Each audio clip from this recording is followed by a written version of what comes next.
What's up? No, I'm redoing that. That was terrible. Low energy. Sorry. Hey, what's up? All right. What's up, everybody? What's up? Hey. What's up, everybody? It's episode 379 of the All You Can Hear podcast. My name is Wenzel, and joining me today are my two other co-hosts. How wild would it be if I just pulled off like a super racist accent just then? Oh, That would be wild. Hey, my name's Tanner. Whoa! Trick. God, was that the deep fake? That's a deep fake. Oh my God. damn. My name's Deepfake Colt. is even getting into our industry. I'm joking. I'm Colt though. That's not a joke. And I'm also Colt.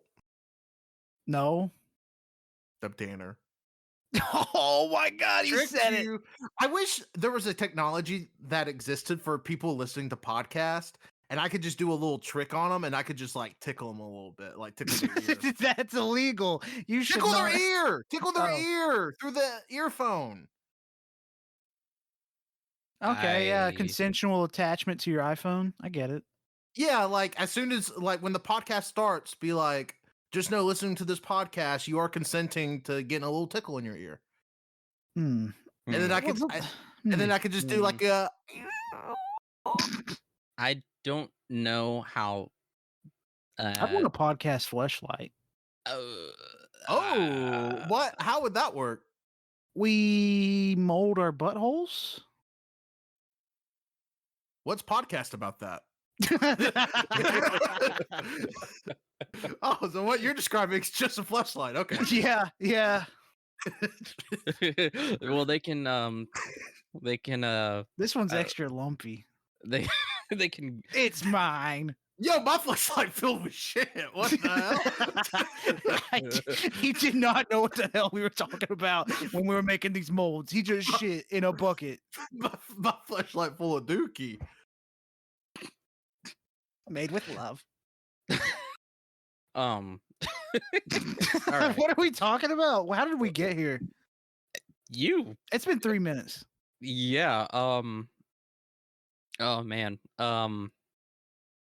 Wendell's using the fleshlight right now because he can. I'm like cross-eyed.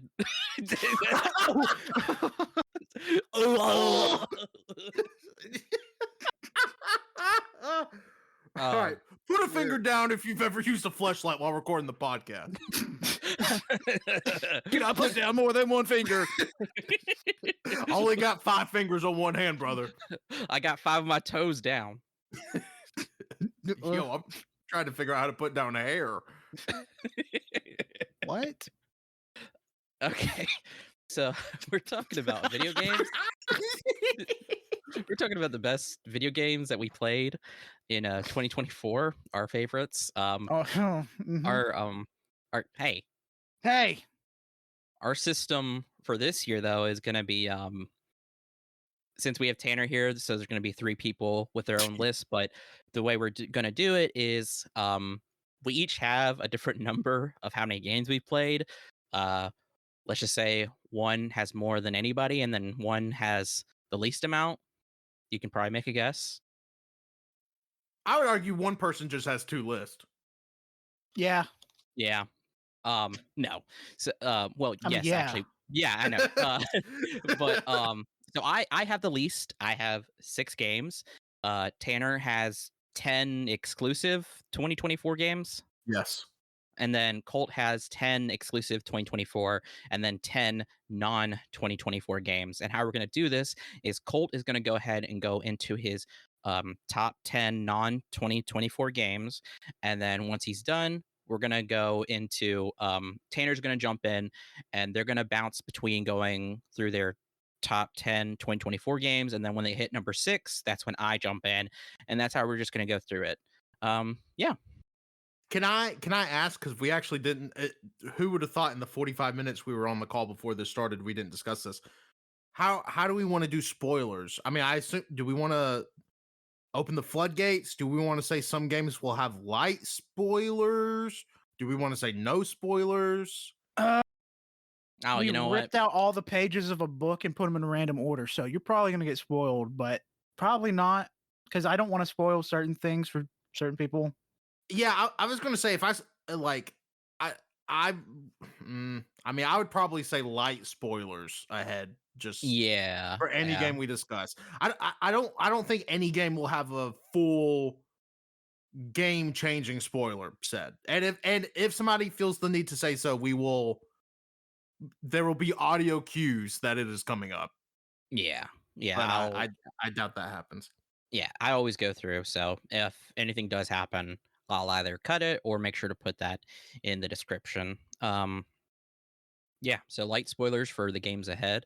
And if nobody has um any other shit to say. One more, I just gotta get it out. It won't leave my head. I gotta say Okay. it. Fortnite femboy or emo Latina? Decisions. That one was pretty good too. Also, the one of the guy feeding RFK Jr. a honey packet was good. Talking about TikToks. I'm sorry. I had to get it out. That's fine. I We mean, you're find gonna out be the first tomorrow one if the talking. band's gonna go through. Oh, At the time of yeah. recording. If it goes Really? Tomorrow? The Supreme Court's gonna hear about like an extension on it. Oh god. If it goes, I will be devastated, but also this podcast might get smarter. I don't think so. I highly doubt it because this podcast was pretty fucking dumb before TikTok. I will say I'll have a couple of free hours a week if TikTok goes away. Because there is no replacing TikTok. Like I've tried Instagram Reels. All I get is monkeys jerking off, and I don't want to watch that constantly. Like they have some jokes. You know, okay. I also got goats pissing in their mouth. It and- only does that if that's what you only watch. So That's if you not what I only watch. I would've- just click on it because I'm like, whoa, what the heck? Is that if what that's he's all doing you what I click think on, he's doing? if you click on that and don't click on anything else, just leave it, then it's gonna just feed you that. Can I'm I not say saying let me Oh, say sorry, something go about ahead. Reels. Let me say something about Reels. I never feel younger than when you two send Reels into our Instagram chat because I feel like Reels are the most boomer shit. I don't even talk about. I only send Primo. Every time I get a notification that says like Colt or Wenzel sent a reel, I'm like, are you fucking serious? Why aren't they sending TikToks?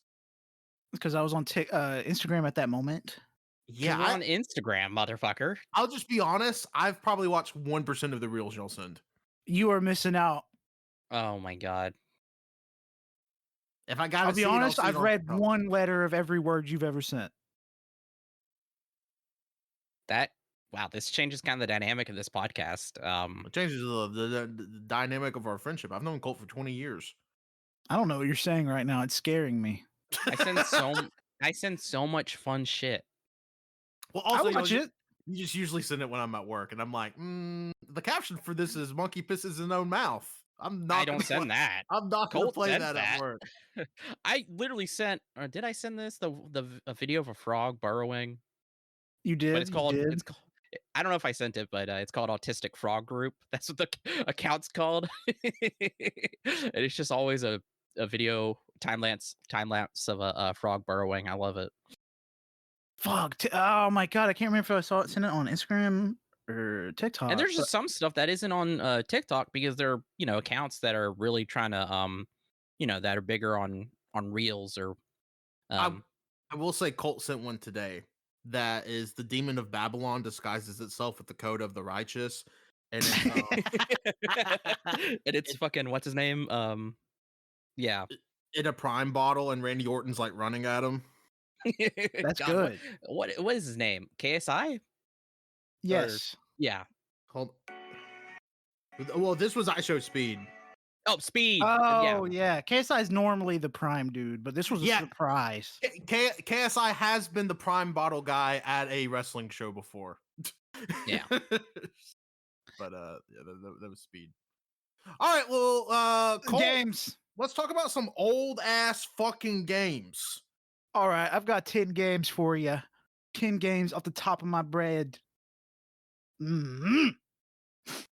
10 games off the top of my bread. Number 10, Trepang to the Second Power. I don't actually know how you say it because I know it's not the second game of the Trepang series. It's Trepang Little 2 in the corner. I think it's Trepang to the Second Power. Sure. Power of 2. Anyways, it's a great first-person shooter that reminds me of the, oh my god, SCP Foundation that I really, really enjoy. It's got some wacky paranormal shit going on that I really enjoy. It's very boomer shooter. I highly recommend it. Check it out if you're curious in any old boomer shooters. Number 9, I got Cat Quest. This is a game I actually started years ago, but I didn't really get into it until this year. Very cute, very quick game where you just play as a little cat going around doing quests. Very simple. Now, number 8, this is a game that I played with Wenzel. And I don't know if he has it on his list, but probably because it's one of the few games he played. It's the Dark Pictures, The Devil in Me. Save it. Okay.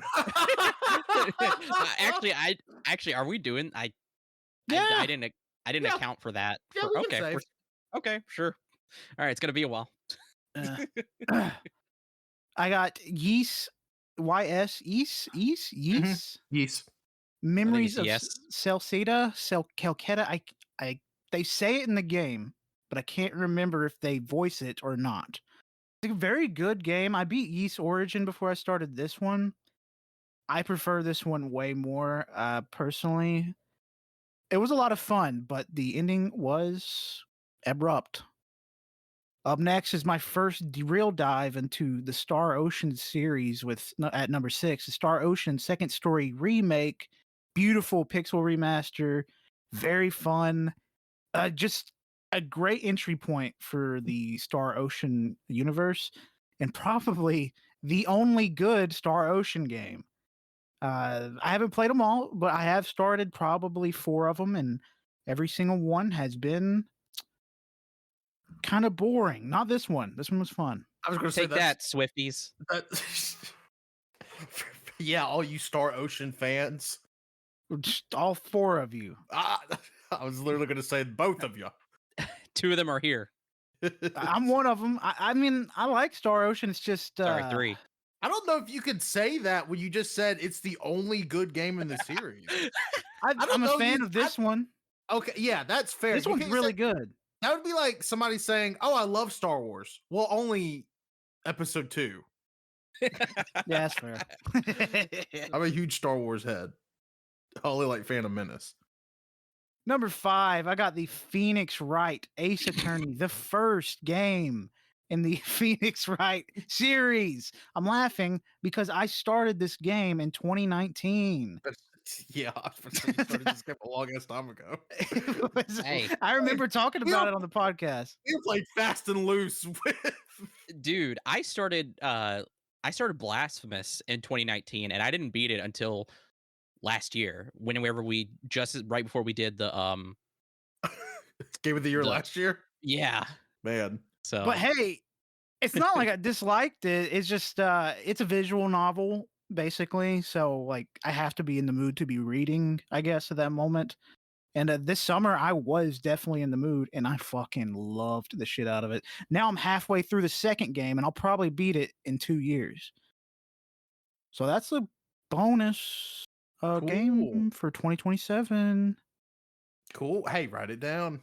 Yeah. But what? I was just gonna say, who's that clown lady in Ace? I can't remember, but she's in the first game. Also, a fun fact: I own every single Ace Attorney game on PlayStation right now, which is 1, 2, 3, 4, 5, 6, 7, 8, 10 games. Is that not all of them? Isn't all of them? That's every single one of them except the Professor Layton crossover ones. And I just beat the first one. I'll get to the others eventually. I thought there's a Ace Attorney Yeah, I think it was done on the 3DS or maybe the DS. I gotta look this up. It's an old one, so it's been a pickle. Oh yeah, Nintendo 3DS. Yeah. Yeah. Wow. Well, America did get it, Colt, so you can just buy it. They came out here August of 2014, 2 years after it came out in Japan. Holy shit. Yeah, localization is so much better now. It's Dude, can you absolutely believe fantastic. we used to get Pokemon games a whole like 9 months after Japan? I used to watch Pokemon gameplay in Japanese, not understanding a Yes. single thing, just Yes. constantly. Yes, I remember going to Searby.net around the time Diamond and Pearl were coming out to get the leaks, and people were like, "Yo, there's this new Pokemon. The first new Pokemon that leaked for that game that wasn't Munchlax was Bonsly, which was the pre-evolution of Sudowoodo." And I remember going ape shit for Bonsly. I hate Sudowoodo. Okay, sorry. Hey, I mean, like, that's still though. It's crazy how good localization's getting. For example, the Legend of Heroes Trails games. Mm-hmm. They are releasing basically once a year, and Falcom is like saying, "Fuck it, let's clean out the entire backlog. We're gonna release every single old game, just same day, U.S." Yeah. Japan. It's beautiful. I saw that. Well, even the Yakuza games. I mean, Oh yeah, they used same to day like now. just not come out here, and now they're. I mean, not only that, but they're huge. I mean, it's a huge franchise here now. Amen, brother. Apparently, I was listening, but I was very curious about that clown lady again. There's an article from 2022 about how Ace Attorney fans are angry over people calling Clown Lady hot. There was this whole thing about people getting upset that people thought she was hot. I think it's because the character herself. I mean, Is she like is a hot, but she's a villain. she's a villain, yeah. And I just like, okay, who cares? It's Yeah, fictional. doesn't matter. Like, because there was specifically a GIF of her. Sorry, I just pull up a picture of the clown lady. Hold on, everybody, Google this. Wenzel, what'd you Google? I googled exactly clown word for lady word? Phoenix Wright. I googled clown lady Ace Attorney. Are you sure that's all? Yes, I'm sure that's all. You fucking pervert. Oh, of course, her name's Gayru Tornado. Who would forget that? Oh, they Yeah. were balloon artists. Documented age range 34 with an asterisk. Oh no, I lied. She's not in the first game. Wait, hold up. Hold up. She's not in the first game? She's on a 3DS game. Wenzel, how did you even bring, because I know you've never played any of these fucking games. It's because the memes. People were drawing her like crazy. It was huge. Did the Phoenix Wright games take place in the future? Yes. That's crazy. I guess specifically why I even brought her up is because there was an animation like parody of Ace Attorney that was really funny, and the clown lady pops up, and the guy's like, "I want that clussy," or something like that, and he's like really horny for her, and I'm just like, I get it. Okay. Using the fleshlight right now. Are you using the whole flashlight again? Ew. No, what? Why would you say that? Jesus. You only use his own. That's literally It's my friend. That's our friend. Jesus, you fucking weirdo. Do I need to cut this? Oh my god. 20 minutes. Jesus. That was the joke we were saying, that we made a flashlight of Colt's butthole. No, we all made them of ourselves. Hold up. So hold up. A fleshlight of his butthole. We all made them. No, So would your fleshlight be your butthole? You talking to me? I'm talking to Wenzel. I'm not participating in this. Yes, it would. I'm not participating. If you get paid billions of dollars, maybe I'm participating. Yeah. No, what? All right. Number 4. What the fuck? Yeah. This was the first game I beat in 2024. I probably talked about it on the Game of the Year episode last year because I was probably playing it at the time. But it was Fate Samurai Remnant. Absolutely fantastic game. I love it. Great introduction to the Fate series. And I think I said that last time. Anyways, number 3. This was my first game that I played in VR when I bought the PSVR 2, and that is Moss. This game is absolutely fantastic. I think more video games need to be made for VR. that are not just a first person shooter like game. I feel like VR is full of untapped potential when it comes to games because they just feel like they're forced to be in this first person box that I'm really like. I know that's the point of VR, but you can do more with VR. And I feel like we're barely where the potential could really be. Yeah, the next step for VR is watching movies in your living room. I mean, you can do that, I watch a movie on this TV when I can watch a movie on this TV. but it's a lower res. It's and lower. It looks It's worse. lower res. Yeah, it looks way worse. And I will say about VR. I know none of us played this because I don't think any of us have a MetaQuest 3. People love that new Batman game that came out last year in 2024 for the MetaQuest. Yeah, I've seen that. People have said it's really, really good. Like I've heard multiple people say it's the second best VR experience behind Half-Life Alyx. oh wow. Yeah. I want to try it, but I'm not buying one of those fucking headsets. I have a MetaQuest 2. I wonder if I can play it on a MetaQuest 2. I don't know. I wonder if I can play it on Facebook. Yeah, like the old Mafia game. That was on MySpace, thank you. No, it was on Facebook too because I remember playing it and waiting for my stuff to update because they had to do like 30-minute missions or a couple hour missions. Yeah, I think it was on Facebook too. Farmville, is that one of them? Yeah. Yeah, Candy Crush. Yep. That was after I really was into video games on fucking Facebook. Let's Dude, my grandma loved Candy Crush. There's another one called POV Crime Cover Up. I don't know what that is. Number 2 is it's where you. I'm gonna explain it to you. This is where you're. This is Wenzel's Game of the Year list. You're gonna cover up a crime, but you're sweating and breathing really hard because you're nervous. That's wow. it. Is this a game? Do I play? Yeah. It was on Facebook. Wenzel's lying. Yeah. Yeah, because we know how good Wenzel is at lying, and he could just make that up on the spot. No, Wenzel's telling the truth. Number 2. Thank you. Legend of Heroes Trails of Cold Steel. I basically at this point I'm doing like one game a year for these Trails of Cold or Trails games. I'm currently done with the Trails of Cold Steel saga. I've got to move on to the Hot Steel finale. Yes, but the finale of this first arc, so I can join the Daybreaks games. That the first one just came out in July, and the second one is getting released in a month. So that's another turnaround on localization it's beautiful. That's crazy. I lost myself. Number 1. Yeah, number one. This is a game that was my number 1 for last year for 2024. It was my number 1 2024 game, and that was Baldur's Gate 3. I don't know why I thought you were going to say Fortnite. No, I don't know why I would either. But no, it's Baldur's Gate 3. I love Baldur's Gate 3. Fantastic game. I did start playing it like at the end of last year, but I didn't really beat it till middle of January. So that's why it's number 1.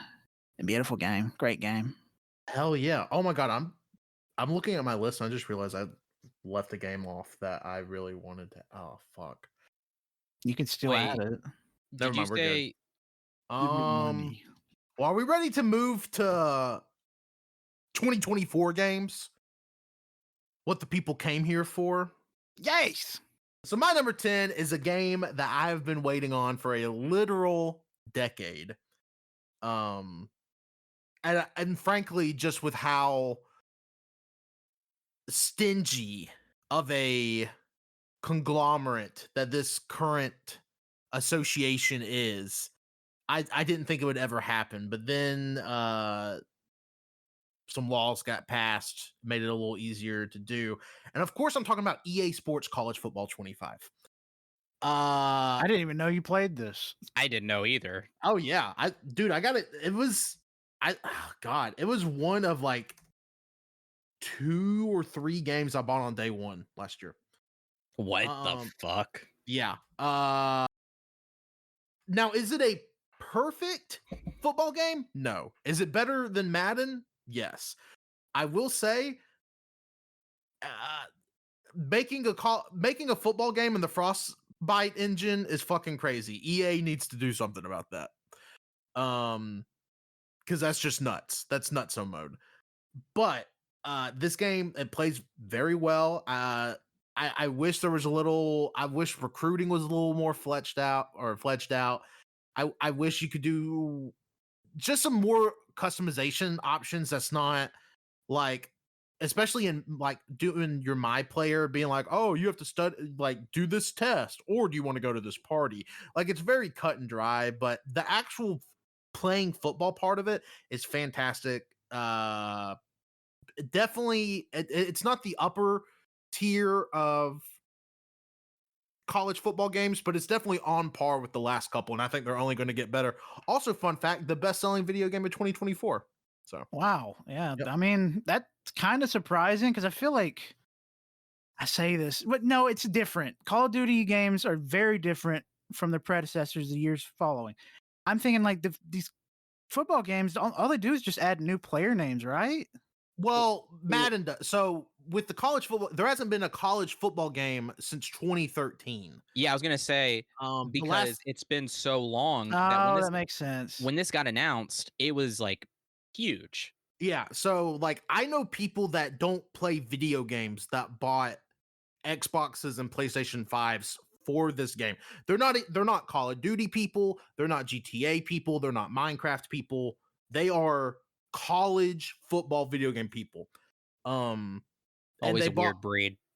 consoles specifically for this game. So yeah, it sold fucking gangbusters. Like I said, it's the best-selling game of in the United States of 2024, and it really wasn't even that close. Did they have mascots? Like that was one thing I remember in the old college football games. I think they were the college football games, but I used to watch friends play, and they had play as mascots. You can't play as mascots in 25. That's messed up. Yeah, you can't. If I had to guess, I think it probably has to do with the Xbox Series S, because the mascots are like really weird dimensions, and there was always some weird clipping issues with the mascots. So That's stupid. I don't know. And just because they're so detailed. But yeah, great game. If you like football, you'll like this. It's better than Madden's been in forever, just because it doesn't have any of the stupid ass like Ultimate Team bullshit. Did they have ads on screen? I feel like I remember seeing that about this game. Ads on screen? Where like it'll be an intermission, it'll show like an ad for Cheetos. No. They probably have like they would have ads like sponsors in the game, right? Like on the Yeah, I mean, signs. there's stuff that like on signs and stuff, but there's not like a That's Cheetos. normal. I was thinking like when you press like a menu button, you'd see it to the side like on a website. No. No, I don't think so. I don't know if they ever did that. No. It's some sports game that I remember maybe they were testing it, but they removed it. Maybe it was a WWE game. Oh, I do know what you're talking about. You're talking. I think they tried to implement that in NBA last year. Oh, yeah, In 2023, they were trying to do a thing where they had ads, because if you were on the main menu, you would get like live updates of actual games being played, so you would get ads. Yeah. Okay. Yeah, EA Sports College Football 25. I was gonna say, so you said it's in the Frostbite engine. It's they're leaning into that realism again. Yeah. I don't know why they don't just they have the money now, because I was thinking about what Colt said about the mascots, and the clipping issues and how detailed they are. Why don't they just change the art style? Like that. Make it cartoony. Make it cartoony. They really need to get out of the Frostbite engine. Just does not work well with their sports titles. Yeah, because they need to almost have a completely different engine for sports titles. And they have the fucking money now. Like, well, yes, EA. Yeah, they have the money, so I don't know why they just don't. They dial it back, like, because I always the thing is with sports games, I always it's the reason why I don't play them is because I always find them boring. But when you get sports games that that have style to them, that have, you know, like something like more A artsy, unique more unique. characteristic, like, Yeah, with, what is it called? Soccer cars. Rocket Rocket League. League. Rocket League. I was gonna say something like that, or like you know, just do something different. Especially too, if people want to play as mascots, you could do it. Just, you know, change the style, and then you could have like a lot more playability, and I think a lot more like people coming in. I don't know. Um That's the only thing I yeah, remembered about the games was the mascot stuff. Well, what Wenzel is describing is literally something people that play sports video games have been wanting, because it's really like in football, it's only EA now that makes like the officially licensed football games, both in college and the NFL. Um, like the different sports are with different company. Like 2K does the wrestling games, or does the WWE games, excuse me. 2K does the NBA games. It used to be where you had the EA games and you had like the 2K games, like whatever they were, like, what, God, and like college basketball, college baseball, whatever. yeah, You used to have these different companies, but you also used to have like the more fun titles, like the Backyard Blitz, which was like yeah, a football game where, like, oh, you got tackled, well, you could get up and like beat the shit out of the person that tackled you. And they used to make baseball games like that, and they really don't, or like NBA Street or whatever. Like yeah, they just don't make those type of titles anymore. It's really like it they go for A, the realism, and B, the ultimate team shit that's in all the pro, that's in NBA. Yeah, I guess it's called EAFC or EAFC, maybe the soccer games, because they're not FIFA anymore, but the soccer Oh, games yeah, yeah. and the Madden games, the NFL games, they all have the ultimate team bullshit, and that stuff makes so much fucking money. Like, it's unreal. So I mean, that's kind of like the game now. yeah. I just find it interesting, like this hard push for realism. I get probably what they're trying to do here is they're probably trying to push that, but also too they're probably trying to kind of get into the mindset of the people playing, like they get to literally be in the shoes of real Mhm. people, whatever, and that's fine. But like sometimes it's I just also like, you gotta think about their demographics as oh, well, I know, because they're Yeah. like these people be like, I don't like this cartoon shit. I don't like like this kitty shit. and see that's yeah, like that's the thing too. I find that kind of frustrating, and I don't know, I just think that like if more stuff like this extends out to film as well, is like if more stuff was more like, you know, animated with flair or something, I think, I don't know, it would just be such a cool visual experience and like moment to see for like stuff like that, you know, like kind of get away from that realism and lean more into these like I like these different aesthetics and Mario games are yeah. the sports Mario games are like perfect example. They may not be the best games to play. Like the newest tennis one I heard was but they are beautiful to look at. Yeah, and like, you know, they have their own style and everything, and they're, I don't know, just seems like there's no fun. Like, and don't get me wrong, like, I mean, obviously, Tanner, you had fun with it. It became one of the biggest selling games of 2024, so It you know, was the best-selling game in the best selling. US. Yeah, so I'm yeah, also reading it was actually the best-selling sports game ever in the US. Jesus. Yeah, sold better than any other sports game in the US ever. I'm trying to find an exact. No, I saw a number earlier, but I can't. Because there's also that one new soccer game. I can't remember what company it's coming from, but it got announced, I think, at the Oh Game yeah, Awards. and it looked bad. Oh, It it didn't. it's being made by the same developers that made Sifu. Yeah. Oh, The thing that one. I was thinking of a different one. That's my bad. the thing is like that. Like I probably won't play it, but at least, you know, somebody out there is doing something different, you know? Sure. Yeah.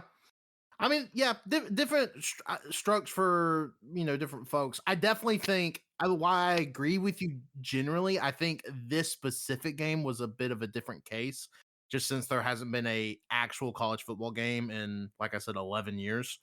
I think if they would have they could have literally just been like, hey, this is actually just, we're picking up where we left off. These are 2014 rosters. And people would have been fucking ecstatic. Yeah. That'd be So- sick. Do they not do that where they have like old teams in newer games where you can fight old teams with new teams? They do for pros. They don't do that in college because obviously with like the likenesses and colleges changing logos so often and different teams changing divisions and conferences so often, it'd be a logistical nightmare to try Yeah, they couldn't. to do that. I mean, there would be no way they could get the rights for like, just say like the 1992 Alabama national championship team. It would be nearly impossible to like secure any sort of rights for that. That sucks. So, but they do have that in the basketball games is a great example because I remember me and my younger brother used to play like NBA, probably 2K17 or something, and he would always pick like the best team in the game, which was like the 93 or 96 Bulls. And he would just absolutely fucking destroy me, and it would piss me off so much. And I broke 2 Xbox controllers. Oh man. Just now? Mm-hmm. Damn. Yeah. So is it me? Yep. Yeah. Number get 10. to 5. 6. 6. And my number 10 is Silent Hill.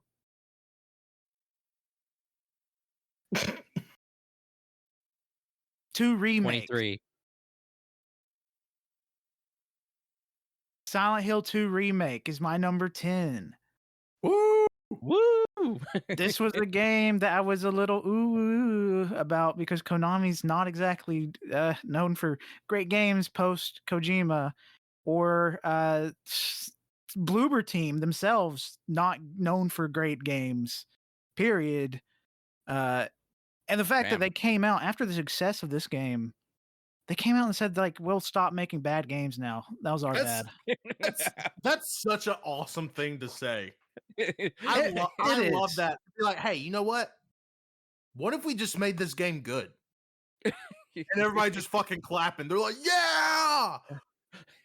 And like all their mindsets change, and they're like, we got to make this good. That's literally what happened because everybody was expecting Silent Hill 2 remake to like take a shit on the legacy that is Silent Hill 2 original. Yeah. And it turns out it's better than like 75% of the games. Yeah.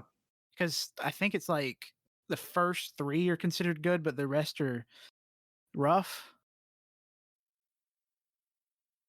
Wow, I'm actually a little shocked. Oh shit, I forgot to talk about it.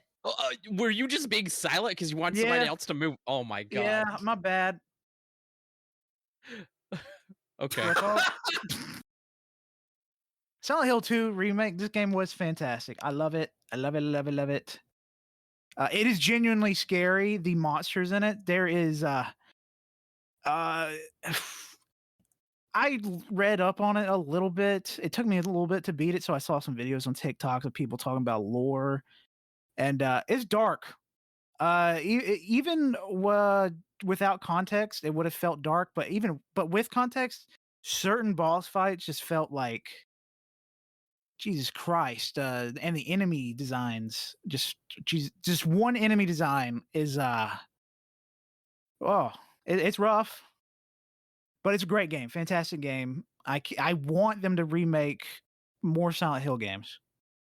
I know that makes some people angry, but I'm sorry. This game was good. Are you talking about you want Konami to let people remake more Silent Hill games? Yes. Or you specifically want Blooper Team to remake more Silent Hill games? I mean, both. Because I think Bloober Team could do like a great Silent Hill 1 and 3, but I feel like the rest, fuck it, just do what people at Final Fantasy do and just have a roughly the same story, but change it up and make it better. And make it 3 games instead of 1. Sure. Silent Hill 2 Part 1.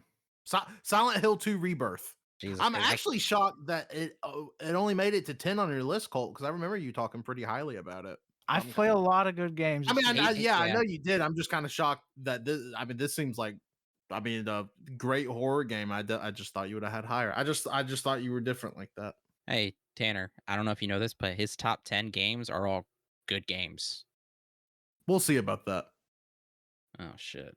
Yeah, no, Silent Hill 2, I can't remember much about the lore, but I know like stuff is like intense and really brutal. So uh I need to, as with every game on here, probably you'll hear me say, I need to dive into it.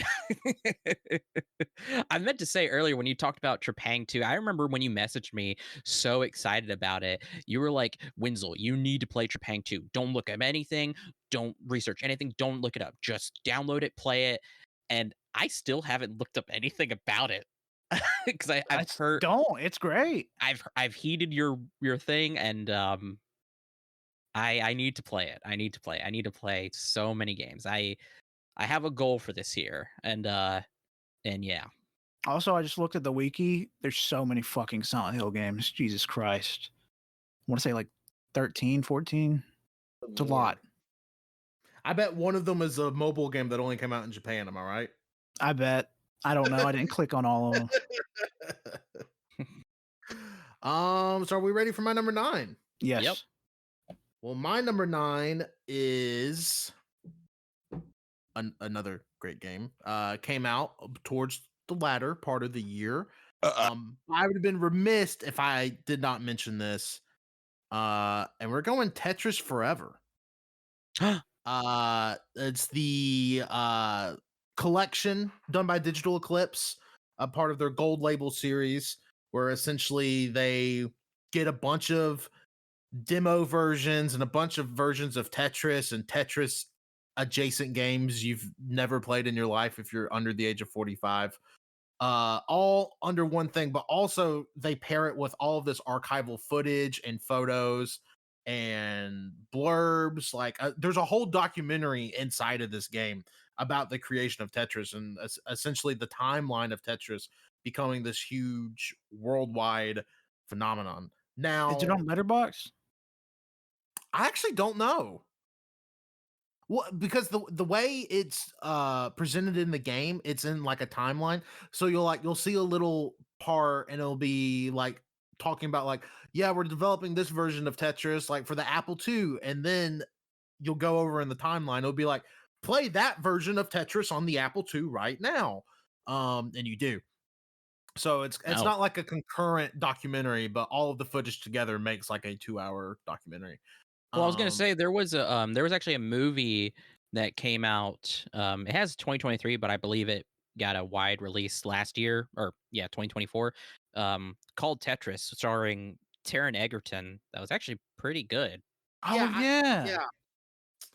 Yeah, no, it actually came out in 20 because I remember because it's like an Apple TV movie. Yeah.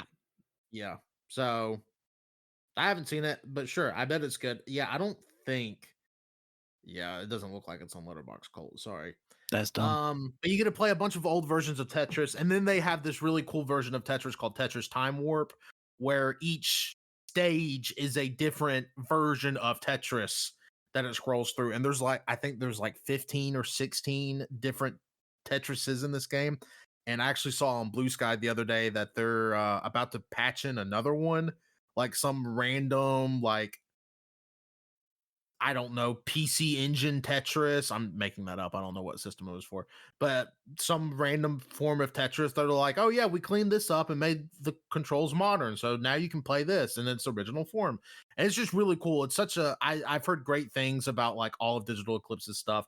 I know they have the great Atari 50 collection, the making of Karateka, the Llama Soft thing that came out earlier in 2024. But yeah, Tetris Forever. Tetris is, I mean, maybe the greatest franchise of all time, with like just a perfect game all around. And yeah, Tetris Forever is a great collection of Tetris titles. Freak yeah. I Hell do yeah. want to get around to play it at some point. I will say there's some Tetris things. I remember watching you stream it. Some of those look hard on the eyes. Hey, and guess what? They are. Tanner had to get LASIK. Not only are they hard on the eyes, my hands can't compute it, because a lot of because they're the games in their original form, so a lot of those early Tetris games didn't have any sound, so you're just fucking dropping blocks and dropping tetraminos, and it's like, okay, there's no sound cue, there's nothing. Damn. It's Maybe you awesome. should real challenge, do it blindfolded. Yeah. And then No, I'll be able to nothing. hear it. Also, shout out Hatris, which is a version of Tetris in this game where instead of tetraminos, it's hats. That's fun. It's That's very fun. You get to stack hats on each other. Are there any lids? No, it's What, all stores? hats. All hats. The store. Nope.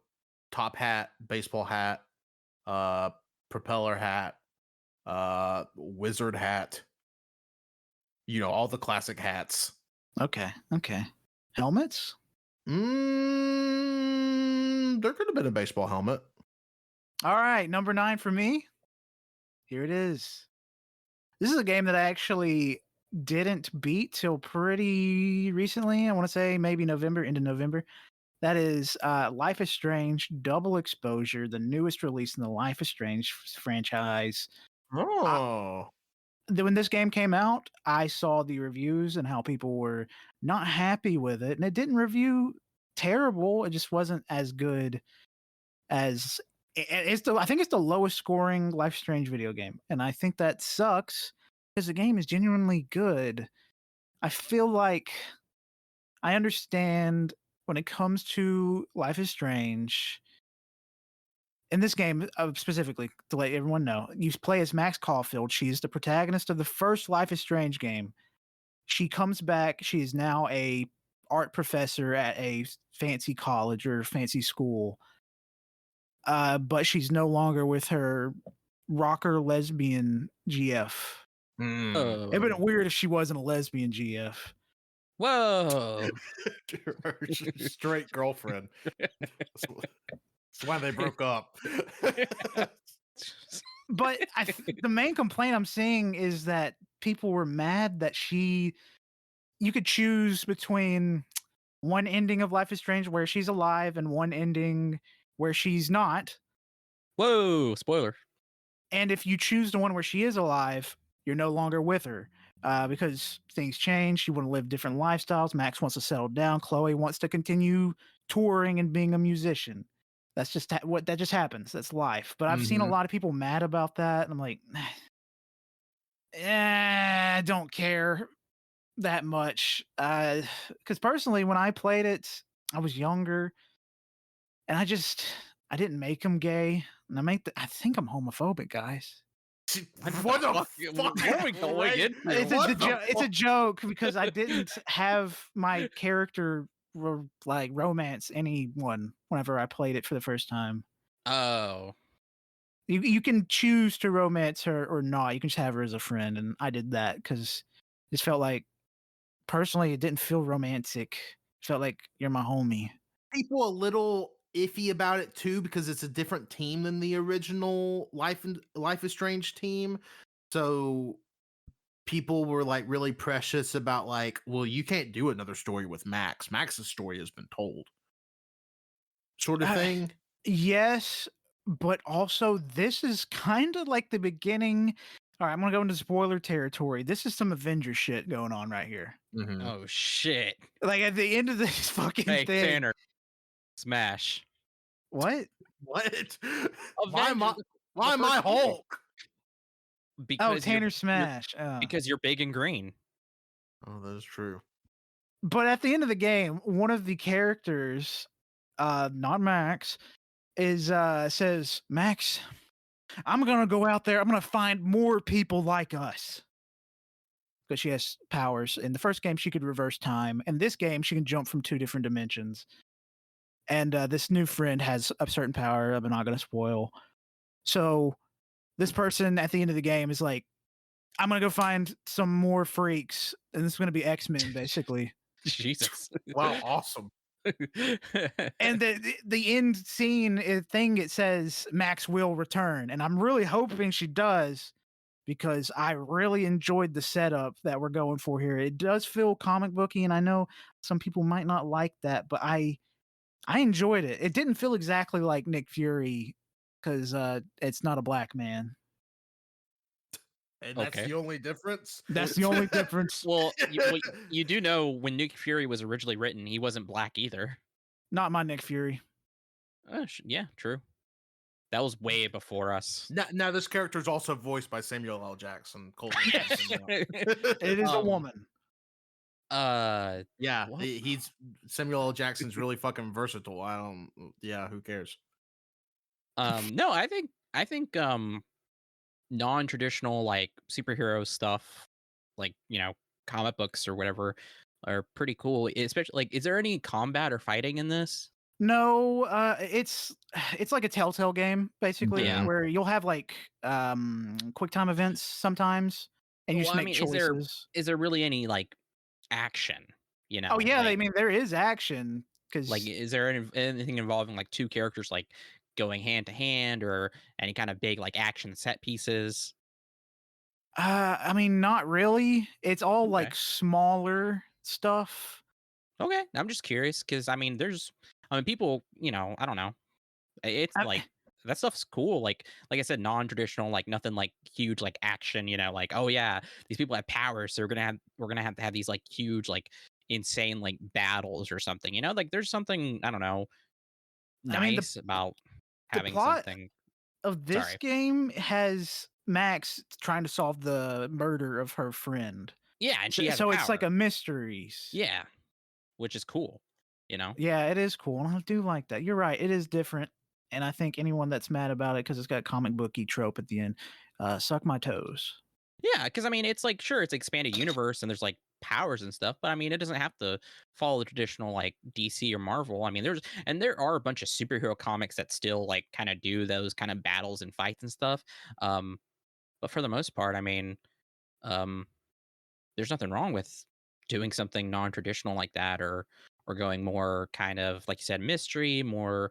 I don't want to say grounded, but um, and I do find too, like the ending choices there interesting because, like you said, it's like one character wants to go on tour, the other character wants to settle down. I mean, if those are how the characters are written, then there's kind of only the logical choice there, right? Like if they can't be together because they have conflicting morals and values or whatever, then that's just what happens in life, Like, I mean, that's also the characteristics of the characters in the first game. Like Max is the more reserved, like just relax, chill, while Chloe was the one that was punk rock girl that wanted to go rocking. yeah, like one character wants to go teach at an art college or a college, one wants to go on tour. Like one of them has to like sit still in order to do their job. The other person has to tour to do their job. Like that doesn't, like, how the fuck does that work?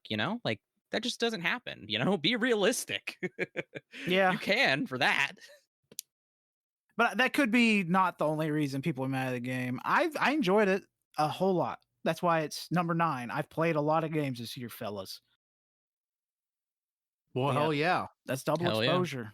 5th game in the Life is Strange series, by the way. God, really? Yep. Damn, it feels like there's been a Life is Strange game every year for the last decade. No, it's more like every 2, 3. I guess every 2 or 3 years. Yeah. Well, my next game, I'm gonna assume we're gonna have to move till later. Call of Duty Black Ops 6. Yeah, but not that much later.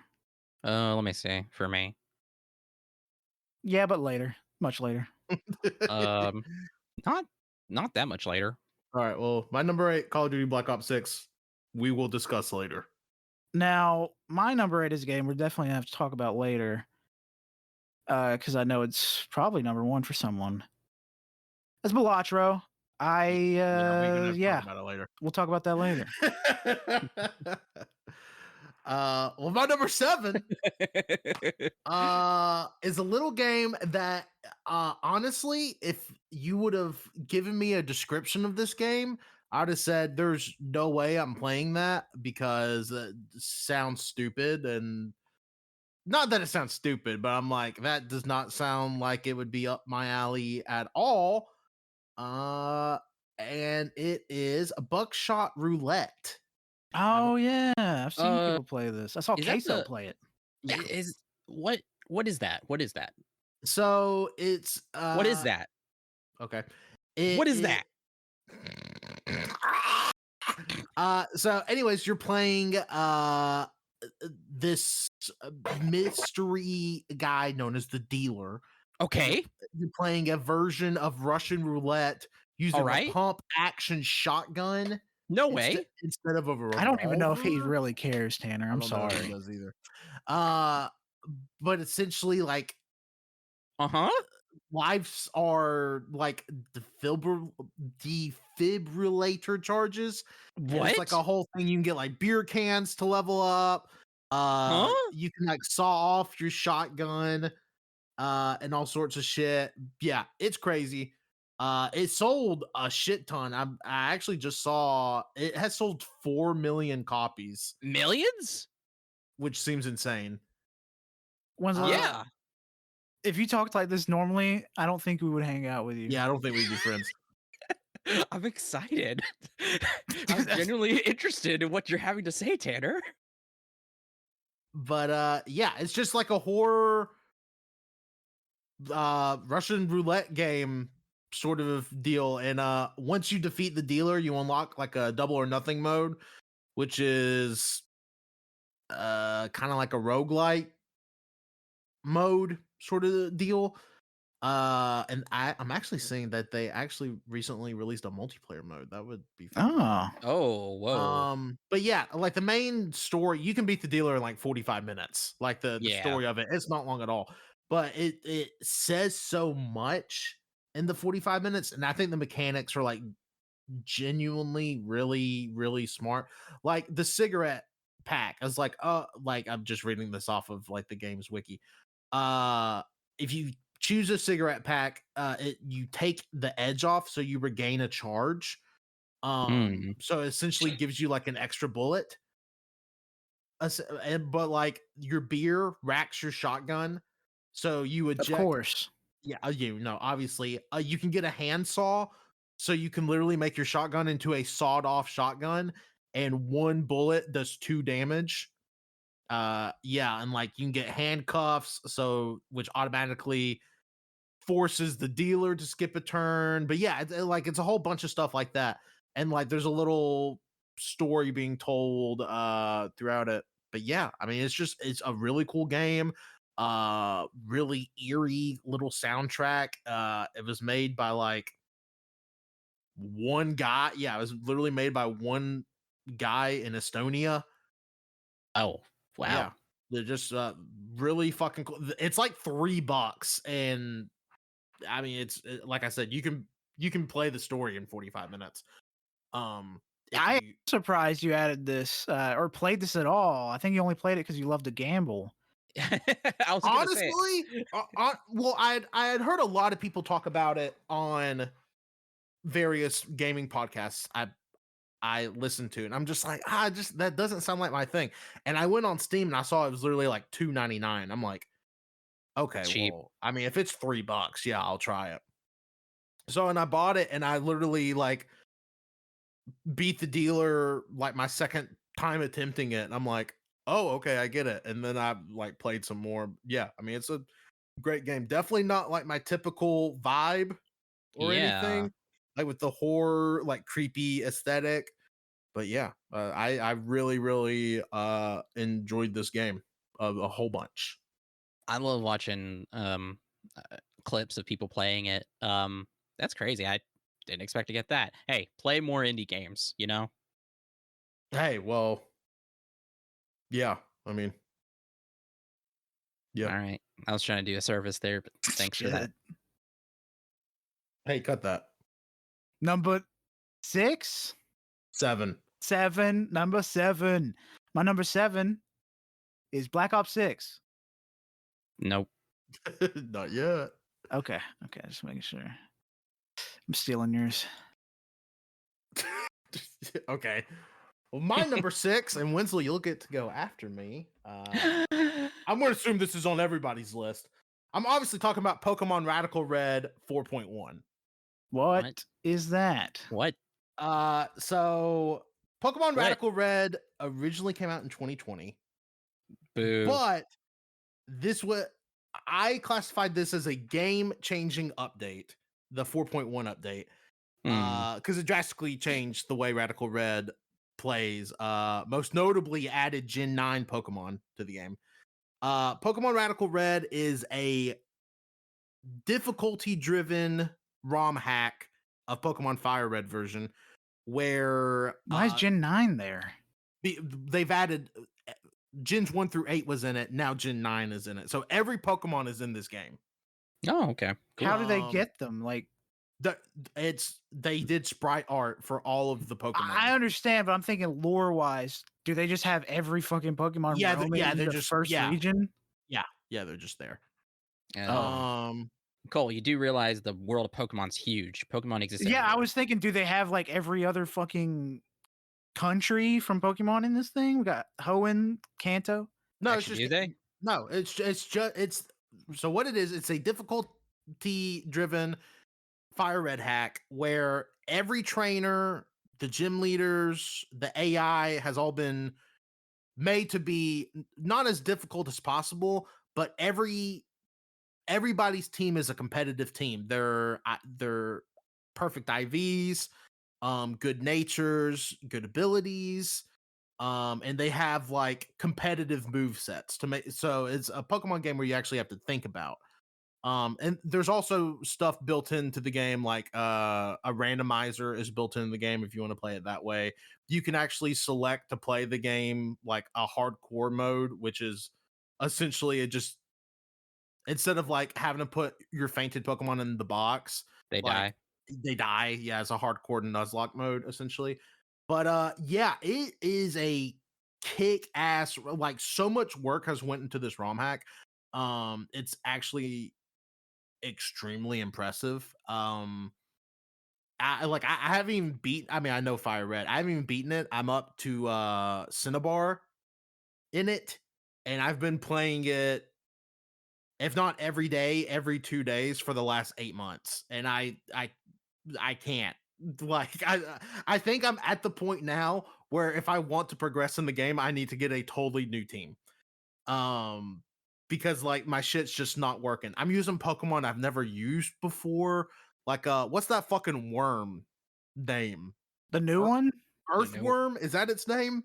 Which one? Which The one? the newest worm Pokemon. Metal. The metal one. Yeah, the metal looking one. worm. Yeah. He's cool. He's been MVP of the team. Yeah, it's phenomenal. If you want a Pokemon game that makes you grit your teeth and gives you an actual challenge, like if you think you're good at Pokemon, you need to play this. If you've never played like any sort of ROM hack, because this will knock you on your ass. Is it forcing you to use stuff like Sword Dance, Tail Whip? Because I've never saved those moves on a Pokemon before. I only use damage moves. To be competitive, you do have to think about move sets. Like, I mean, yeah, you're pretty much gonna have. I mean, not necessarily Tail Whip, but like Swords Dance would be an essential move for Pokemon that can learn it. Baton Pass, U-turn. You know, you want to find leftovers, obviously.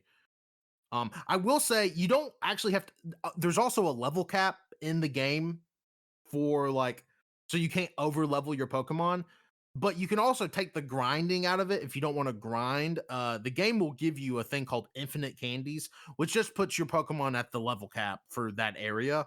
Oh, okay. But even doing that, it is still a fucking challenge. And the level cap is always usually the level of the either gym leaders or like mini boss like Giovanni and Silphco's strongest Pokemon.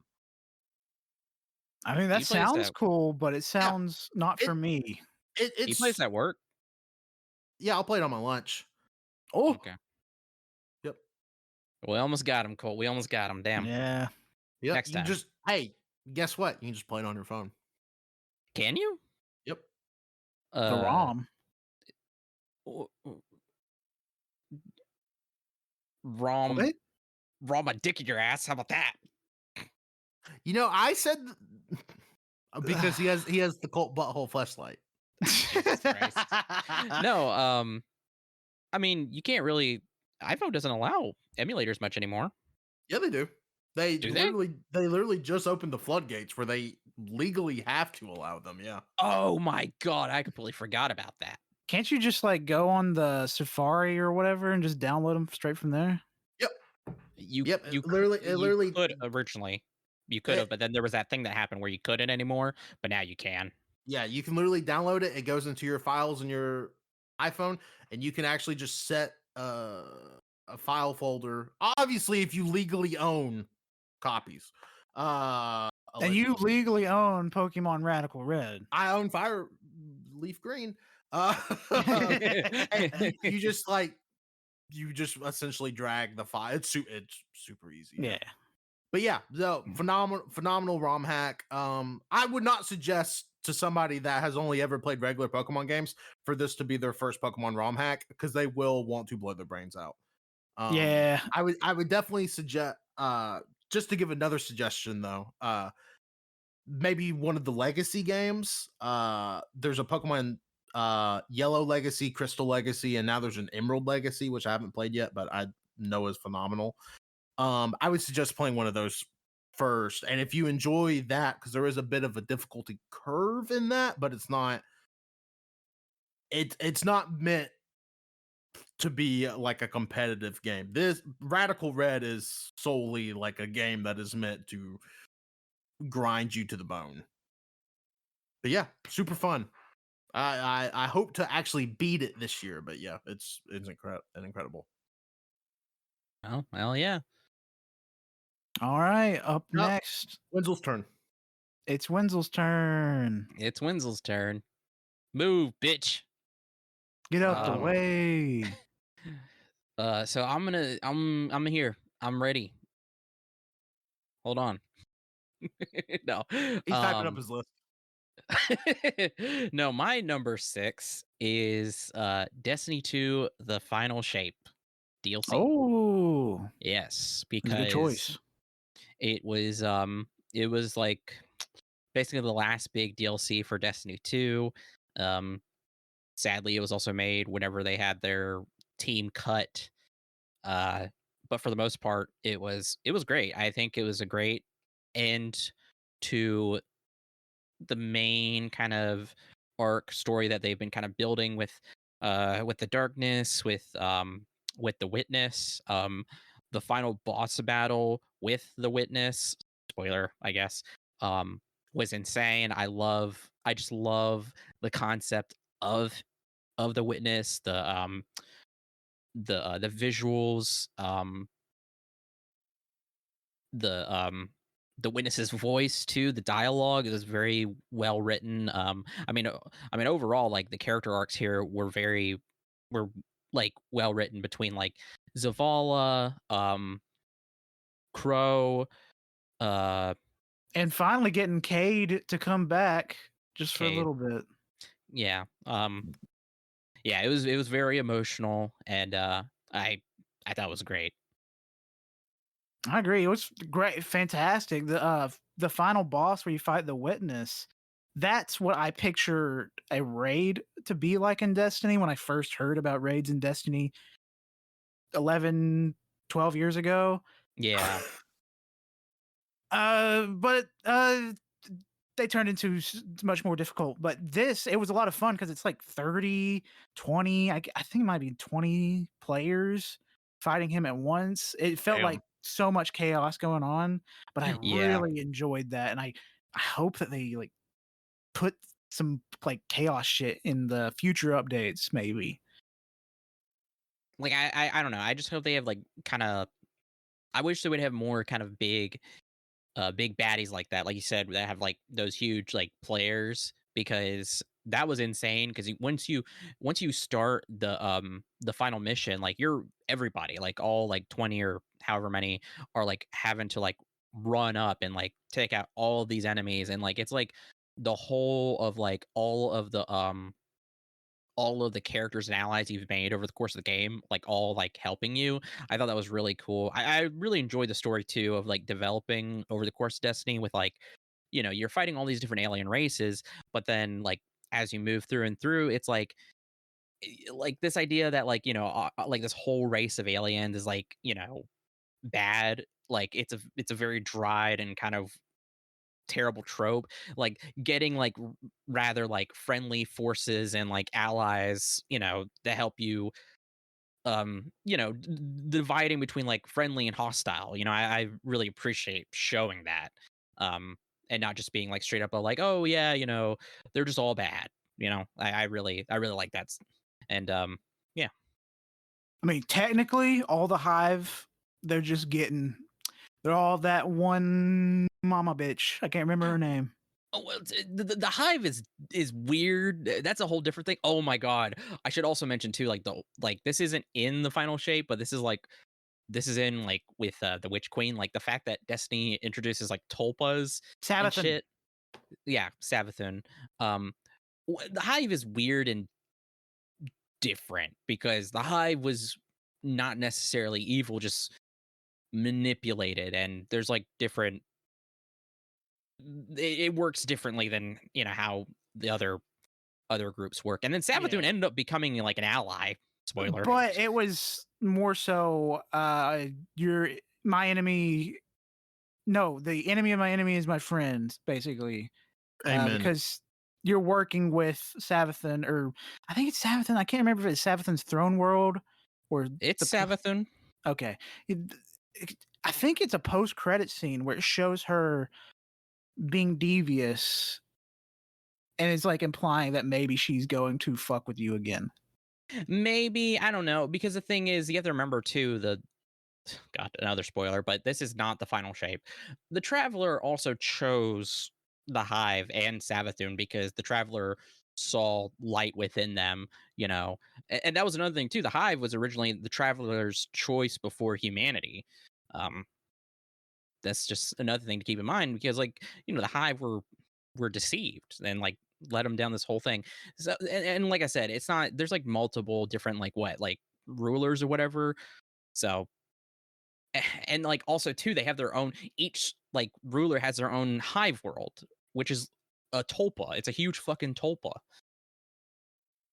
Yeah, Destiny lore is pretty sick. It's Destiny really lore is good. insane. It's crazy, which is like why I really love going through like the stuff recently and then the final shape. It was very good. God, I still that oh god, it wasn't for the final shape. It was for Not Last Light. Lightfall. It was Lightfall. That opening where the Traveler is fighting the Witness and the Witness is like not taking any damage whatsoever is in, I still think of, and like, oh, but then also to the flashback with the Witness talking about how they deceived Queen Savathun. So good. Like I said, the Witness is probably one of my favorite video game villains and like designs. So cool how they handled the Witness, I think. I also love how they turned the first raid boss in Destiny 2 into a little bitch boy. The final boss of Lightfall.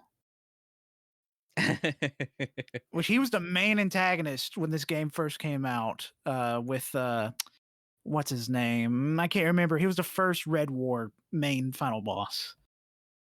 Dominus? Gaul. Yeah.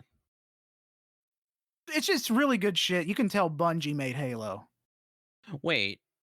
At the end of Lightfall?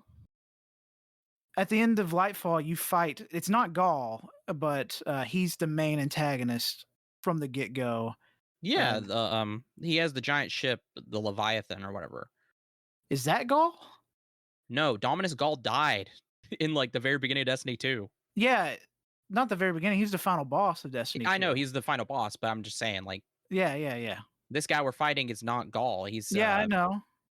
I thought you were saying he was. I was confused. You were saying he was. No. Okay. Anyway, the final shape is great. And everybody's excited for the Destiny mobile game. All right, number 6 for me. I'm very uncertain about Destiny's future. I'm sad. That's why nobody your said number anything. 6? No, number 6. I might actually have to wait till later. Maybe, I don't know. That is Thank Goodness You're Here. You're gonna have to wait till later. Okay. All right. Top 5 time? Let's Tell get me it. if you've heard this one before. My number 5, Dungeons and Degenerate Gamblers. I'm seeing a pattern. So full disclosure, the demo of this came out fall 2023, I believe. And I played that demo and I was immediately hooked. I'm like, oh, this is incredible. If you don't know about Dungeons and Degenerate Gamblers, it is a roguelike card builder, deck builder, where you play blackjack. And all of the cards in the game do different things, such as there's a very clearly Geralt from The Witcher that gives you extra coins, because toss a coin to your Witcher sort of deal gives you more money. There's God, all sorts of cards. I can't even get into it. But yeah, I mean, you're playing blackjack every time you're making your way through this seedy world. You start in a bar, and then from there you can choose to go to the VIP lounge or the basement. And it's really fun because if you go into the basement, you play blackjack against like fucking rats, which is really cool. But if you go to the VIP area, you play against like very fancy high rollers. So it's just really funny. But Are there yeah, boobies in this game? are there what? Boobies? No Jimbos, big rats. Why is it called Degenerate? No chi-chis? No chi-chis. Or No choo-choo? What about choo-choo? No choo-choos. But no, it's a ton of fun. And you get to pick which deck you want, or you get to pick which suit like gives you a power up. So like if you choose like hearts, which is typically seen as the easiest one, like you can gain health back for every blackjack you get, and things of that nature. It's a ton of fun. I mean, and it came to 1.0. It officially released in 2024. But by the time it actually came out, which I believe was August or September ish, a lot of people were like, "Oh, this is just Balatro but blackjack." This game actually was first. It took longer to get to 1.0. But it is a lot different than Balatro. It's definitely it's a whole different type of mechanic, and all sorts of poker and blackjack are two drastically different games. And the way they do like your power-ups in this game versus Balatro are quite different. But yeah, I'd give Dungeons and Degenerate Gamblers a try. I played like 25 hours of the demo because the demo was so vast, and I could have played more. And then the full game is that, but they like redid all the music, so it's and like they redrew all the art, and I mean it's really really cool, and it's like $15 on Steam, and I imagine it will probably make its way to other platforms eventually. But yeah, that's my number 5, Dungeons and Degenerate Gamblers. Freaka. I think Tanner should not go to Las Vegas. Yeah, Tanner is in the red completely. Uh-oh. Not for money, just in the red of like warning signs. That's why I play all these deck builders. Because he doesn't want to play Magic with us. He's just playing all the digital ones. I'm ready to play Magic. No, you're not. You're not ready, Tanner. I'm ready. Y'all come over tomorrow. I don't think I can. Nobody can. I think y'all can come over tomorrow. You know what? Let's brave the first 3 inches of snow Alabama's gotten in 20 years to play Magic. All right, it's snowed more than calm down. I don't know about more than 3 inches in the last 20 years. Cole, are you serious? Are you serious? We don't get snow often. Yeah, but you're saying it hasn't snowed 3 inches here in 2 decades? I don't know. Literally, Why are you guys being mean? We're not being mean. You're just being stupid. you know what? I'm an adult. I should just calm down. Are you doing the Angela thing? Yeah. Smosh? Yeah. I saw that. I was like, that is so funny. That's like, It's such a good video. I got really, I don't even know if I've told you guys this. I watch Smosh almost daily. They're like in my rotation as much as GMM is. I occasionally watch like clips of it, and it's Mhm. just so funny. And that one specifically because I'm like, man, me and Angela are like the same. Yeah, When she said Angela, that, I've Angela's been like, incredible. when she says that, I'm like, now I've been saying, I'm like, I'm an adult. Calm down. Yeah, it's good. One of, I don't know if you've ever seen this. It's one of the most viral clips of that Smosh has ever done. This is how I found them in like mid 2023, I guess, where they're playing like their version of Jeopardy, which they call Bepardy. And Angela, I can't remember what the question was, but Angela was like, "Oh, 2011. We all know what happened in 2011." And everybody's like, "What?" And then another person goes, "Wait, do you think 9/11 happened in 2011?" And then she's like, "Yeah, when did it happen?" And then she goes, "Oh crap!" And she realized she thought that 9/11 was in 2011. All of God, September? That they I've were just seen- destroying Twin Towers all of September? Yeah. I remember that clip. There was a one clip where, oh gosh, I can't remember what it was, but they were talking about something, and then they were making fun of her because she loved Mater from Cars, and she's like, Yes. "What's wrong with Mater?" Yeah, It's She good. is so funny. they're all good. No, they're all incredible. Yep. I'm like, it's so crazy, like Smosh having the comeback that they did. Yeah. But yeah, it's cool. And you can Anyways, thank Mr. Rhett and Mr. Lank. Thank you. did you know that they're part of the group that just acquired Hot Ones? No, No. Yeah. Yeah, they are. they Oh, were on Hot Ones. Strange. peculiar. Makes you think. All right, Wenzel, what you got? Fevy. Makes you Number think they wanted 5? a hot piece of ass, whatever the. Who's the fucking host of Hot Ones? Sean Evans. Sean Evans. Yeah, thank you. They wanted. I mean, some of the things hot ass. Link says, you're probably right. But my number 5 is, we can finally talk about it. Black Ops 6. Woo! Yep, you're free, guys. Go ahead. Yay, yay. Good game. You guys talk about it, please, because I don't have anything to say. I mean, I have a decent amount to say because this game Oh wow! is Why don't you fantastic. say that stuff? Because I have stuff to say too, but I want to let you go first since you have so much to say. You know, Do you want me to go first or do you want to start? I mean, it's my number, so I guess I gotta Then go. do it. Fuck, Plunk. okay. Oh god, Black Ops 6. What can I say about Black Ops 6? It is a game. It is the 6th in the series. Wrong. That's not true. That is definitely not true. You're right. Okay, no, seriously though, Black Ops 6 was a really just incredible return from the lackluster release of Modern Warfare 3, and then being so long since we got Cold War, and it's been so so talking about campaign, it's been so long since we had a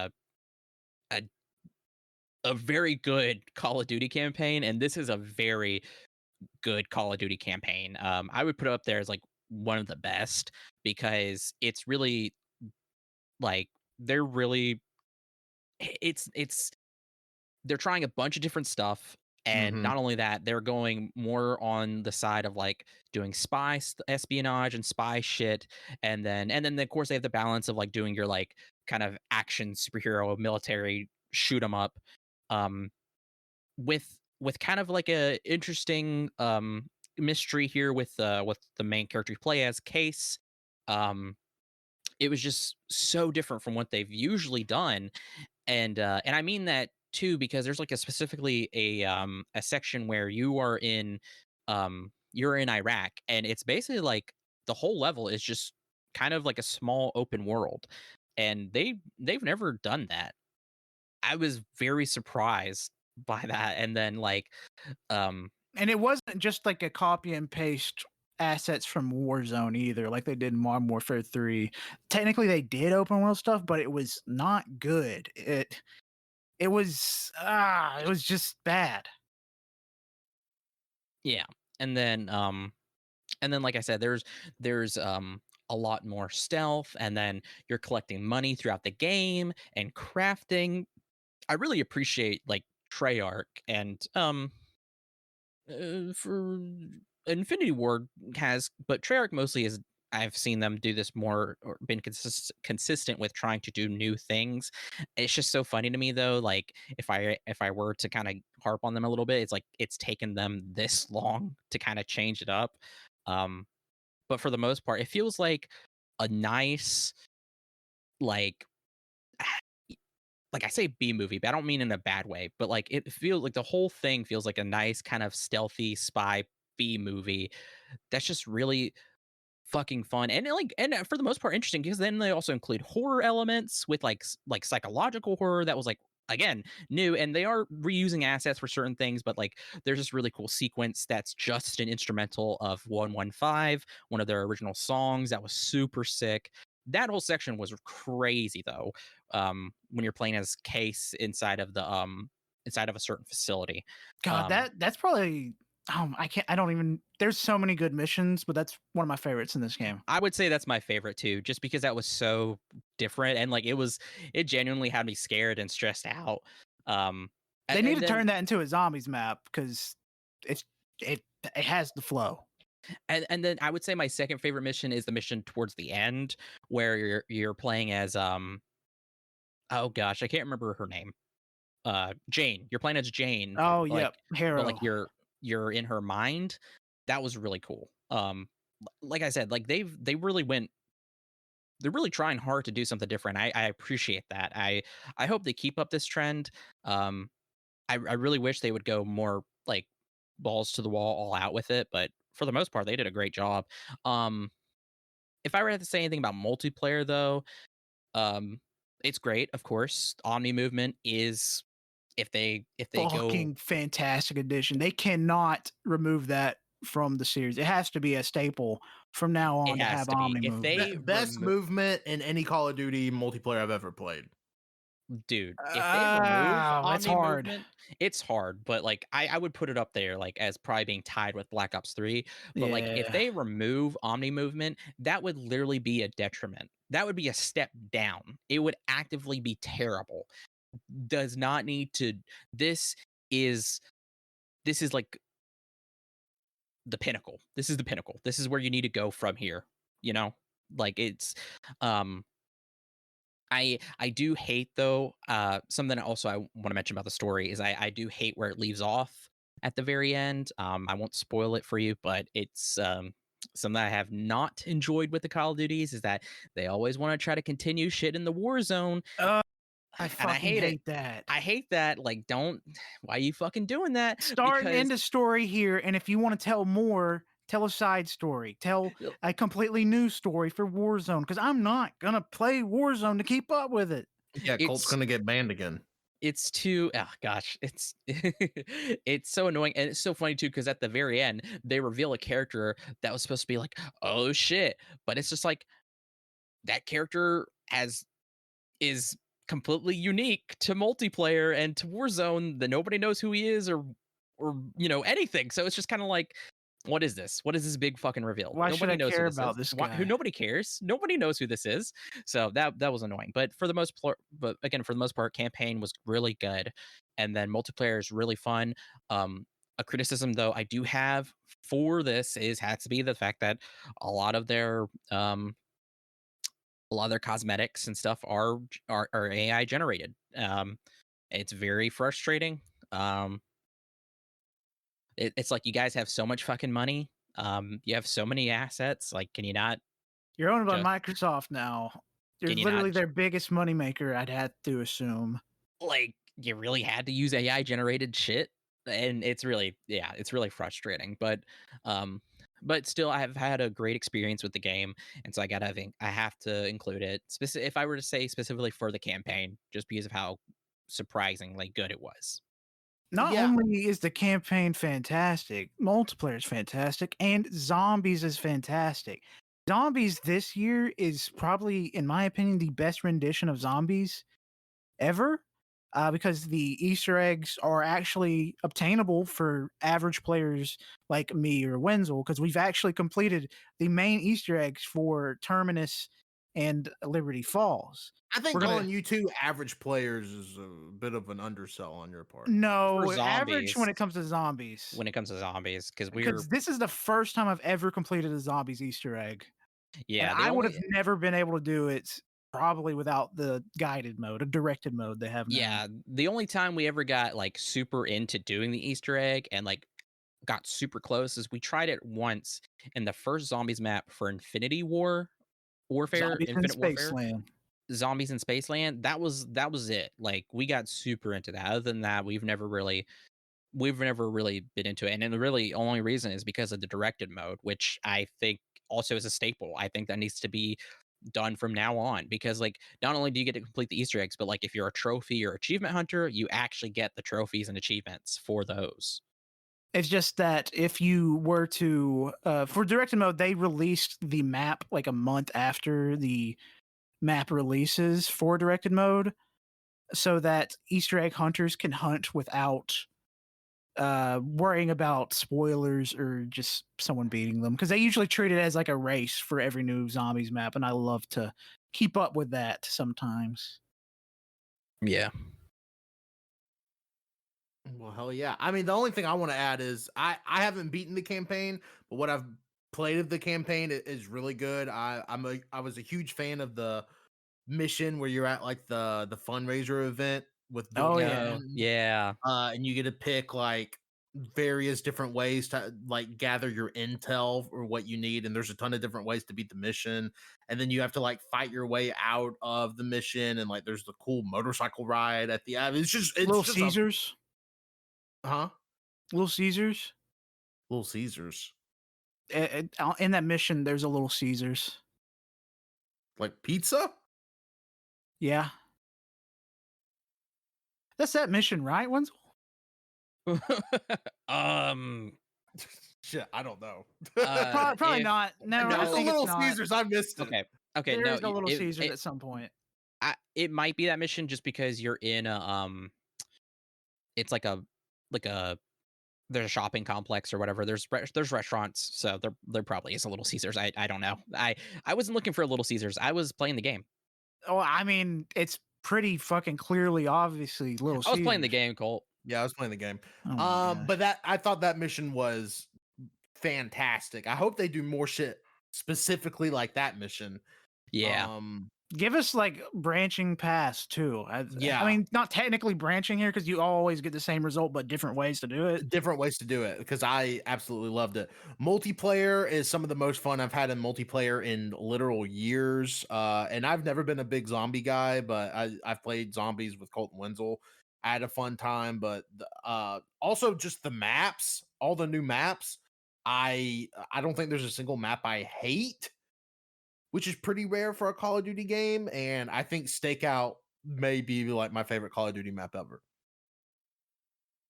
Now, as The somebody that's only put in like 200 hours into Black Ops 6 at this point, I'm Not me. Master Prestige, working on Dark Matter. There is one map that I don't want to say hate, but I strongly dislike Red Card. It is a yeah bad map. yeah It's not good. that's the only map I roll my eyes at. I'm like, fuck, we're in for something if we play on this. Usually we just play through it because fuck it, I'm not a quitter. yeah, but yeah, now if we're having a really bad streak, sometimes I'll be like, ah, shit, red card. Back out. Back We out. back out. Like, no, we're not doing that. Red card is so annoying because it's like a side of the soccer stadium, and the reason why it's so annoying is because there's a lot of these long open like areas, and it's like it's a bitch and a half to unless you're trying to get like long shots, it's a bitch and a half to get any sort of kills on it. It's hard to use shotguns or SMGs on that map. It's all long guns, basically. Yeah, and like surprisingly, we always get people that want to play on long card, red card, because of the fact that they can do that. I mean, you're having people. There was one game where the whole team was camping. Like they would only be on one side, and then once we got all of them on that one side, they would be on the other side. That's just how it happened. The game lasted forever. It literally Doesn't help that the map's massive. It's one of the the biggest maps in Call of Duty history, I that think. yeah, it's so big, and like we ran it to the timer, and we weren't even close to getting like the full score. Like I think we were both at like 60 or something. Like we didn't even hit, like we won, but like we didn't even hit the final score. Like it was so stupid because that's all I fucking did. Yeah, that's the only map I can say I really dislike. If I'm going for long shots or something, then I'm like fine, whatever, it's good, but I really don't like it. But yeah, that gala event though in Call of Duty, like you said, that was so fun. And like the thing is too is like we're going on up the timeline now for Black Ops. I mean, like hell yeah, like I said, I love this spy shit. It's so fun. Hell yeah. Man, Hopefully, I'm hopefully thinking they we get keep it up. 9/11. What? I mean, probably. People thought it was going to be in this game. Oh yeah, Yeah, I we didn't forgot. hit 2001, so Yeah, we did maybe. not. It was so God, it was so crazy. What wouldn't it be crazy though if they did do a Black Ops game where they do something about the Y2K bug? I think that'd be pretty sick. That'd be pretty crazy. There's like a computer virus that they're trying to get a hold of. Like it really did exist, and like Yeah, they shit had a was gonna be bad. Oh my god! And it's kind of like that episode of Fairly Odd Parents where Timmy goes into cyberspace and they have to fight the virus as digital lost versions of themselves. You lost me. I know what you're talking about, Tanner. You- That would be cool. I know what you're talking about, but not cool for Call of Duty. Well, Really? yeah. Well, you know what, Colt? I don't consider you the barometer of cool for Call of Okay, Duty. what if Captain Price just had a Charizard? I mean, You think? I think that'd be kind of neat if all of a sudden somebody in Call of Duty just pulled a ball out of their pocket and a dragon came out. Yeah, I think that'd be pretty fucking Yeah, it'd be sick, pretty actually. cool. Yeah. Okay, wait a minute. You think Price would have a Charizard? Who do you think Soap would have? Oh, he'd be a water type because he's soap. Yeah, I was gonna say Blastoise, right? Oh yeah. Oh yeah. I was gonna say And- magic. I was gonna say Magikarp. Ghost is Venusaur. Uh, I know he'd be Ghost type, but I'm thinking starters. no, I know. I'm thinking of starters too. I don't think it would be Venusaur. I think it'd be a different starter. Oh fuck, easy. It's the fucking Decidueye. Yeah, it's a Situai. All right, I'm glad we got that hashed out. I'm gonna say Alright. I'm gonna say Meganium. Oh. No. All right. Oh, so Colt, it's my turn? number 5. This is a game actually I can talk about because no one else played it. Ha. Ha. It is Persona 3 Reload. Came out the very beginning of this year. Mhm. Almost didn't include it on my list because I forgot it came out this year. Yep, like the 3rd week of January, wasn't it? Yeah. Combine. There's another game on the list that I almost left out as well, but that comes up later. But Persona 3 Reload is a fantastic remake. Like it is basically Persona 5ified, modernized version of Persona 3. It's so good.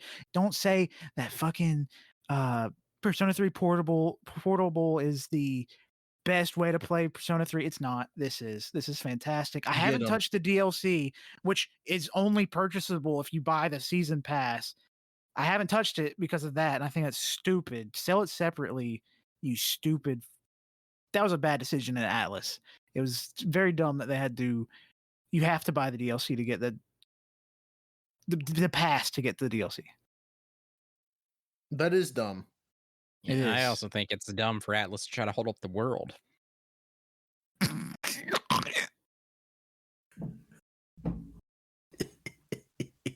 Okay, Wenzel.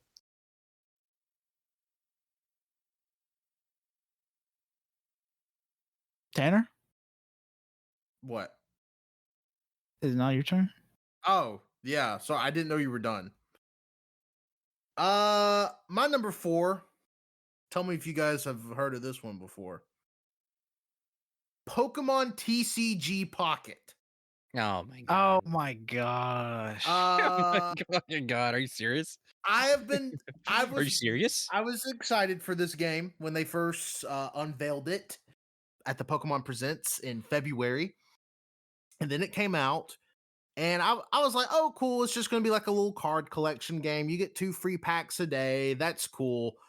Um, but the amount of events that they have added to this game, we've already gotten our first mini expansion, the Mythical Islands set, and then the second booster collection comes out at the end of this month, January. The battles, the fact that I didn't know there was going to be like actual battling in it until I downloaded it that like the first day it came out. You just thought you're collecting cards? You just put money into this game just to collect cards? Yeah, I literally thought it was just a card collector. Because He I mean just he just said that. yeah, I mean that's how it was sold. Like that's all. I mean that's all. I didn't look into this game or anything. I literally thought it was just a digital card collector. Did you think this was just a card collector? uh, and the battles are cool because it is a shorter version of the main Pokemon TCG. I wouldn't say it's fully Marvel Snap because some of the games, unlike Marvel Snap, some of the battles can take. I mean, they can take 5 or 6 minutes. They're short, but not like you know that like 3 minutes like Marvel Snap. Um, so that's cool. The events, I will say, I've gotten both gold medals so far for the battle events. Which the first one it was win 25 battles, and the second one it's win 45 battles. I have done that. I have completed the base collection for Mythical Islands. I'm only missing a few cards from the whole first booster set, so I'm hoping to complete that. I've opened over 250 packs since this game has released, and also I have not missed a day of playing this game since it's been out. I have played it every day since October 30th. Oof. That is not a lie. I have done my dailies every day. I have opened my 2 packs. I actually, you know what? I have a pack I can open right now. Let me just open it live on air. Okay, tell us what you get. I will, and I'll even turn my sound on so you can hear it. You know what? Actually, don't tell us at all. Just open it and just say, all right, next. So I'm currently opening the genetic Apex Mewtwo packs because I'm trying to get the Venusaur EX in it because I don't have the Venusaur EX. All right, here we go. I'm picking my pack. I got a Bisharp, a Rhyhorn, Salandit, Venonat, and a Marowak EX, which prior to yesterday I did not have, but now I have. So yeah, not a bad pack. I'm also level 30 in the game. I don't know if that's good. It's pretty good. I won't lie. That's a lot of time. And I will say I am proud. I have not spent a penny on this game. Oh, And I have opened all these packs. I've been able to play competitive decks.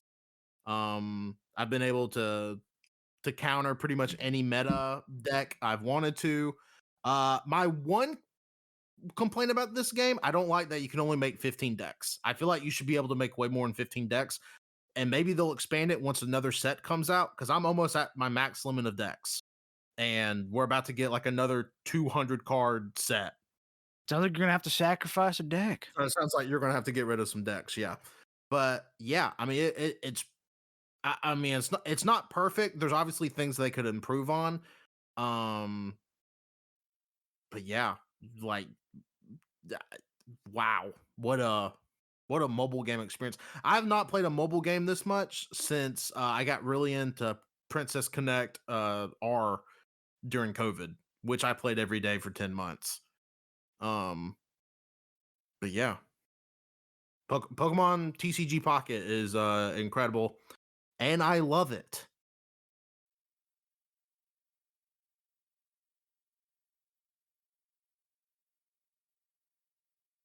All right, well, yeah, that's what Pokemon needs, another fucking ad. Oh, Wait till you hear my top 3. What? Pokemon. What? I'm just kidding. I'm just kidding. Oh, I was like, what other Pokemon shit could there be? There was almost another Pokemon game on my list. Fuck. It would have been like in the 10 spot, but they didn't make it. You know what? Why don't you just jerk Pokemon's dick off even more? Okay, I will. Jerk that yellow furry penis. Say you're number 4. Please. Dark Pictures anthology, The Devil in Me. Oh, Yeah. scary. We played this for Halloween-ish, a little after Halloween, I think. Yeah. It was a lot of fun. It was the final Dark Pictures anthology in their season 1 that we had not played. Came out in 2022. I think it came out a while ago. Let me confirm my sources. 2011. Nope. Mm. 2006. So funny. 2022. Yeah. Yeah. No, this was a lot of fun. I always do enjoy, like, the thing with the Dark Picture anthology games is, like, they're genuinely, like, fun and interesting, like, and with their choices and stuff. But they're also kind of janky, and I think that's kind of the charm of it.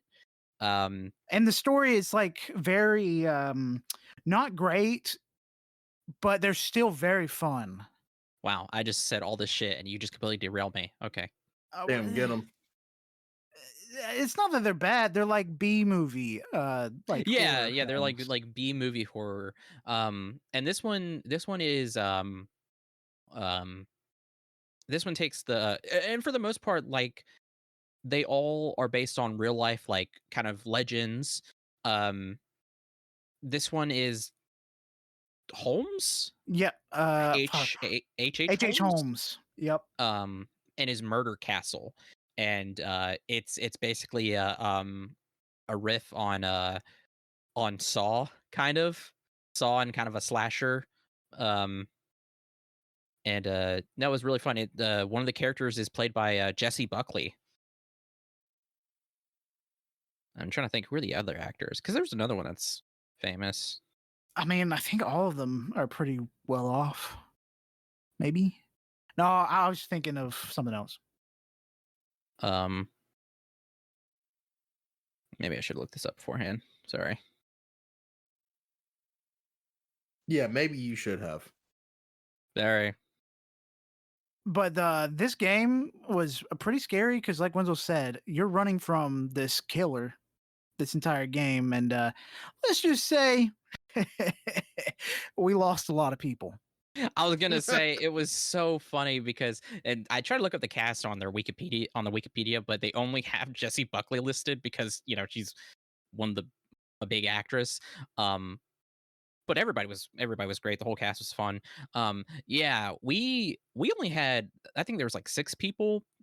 We had only 2 people survive at the very end because we like we generally tried. We generally do very good with the Dark Pictures games. I want to say House of Ashes was different. I think you only have a few people survive in that. I'm not sure, but for I think the most we part, only had one guy survive in House of Ashes. no, we had 2. Okay.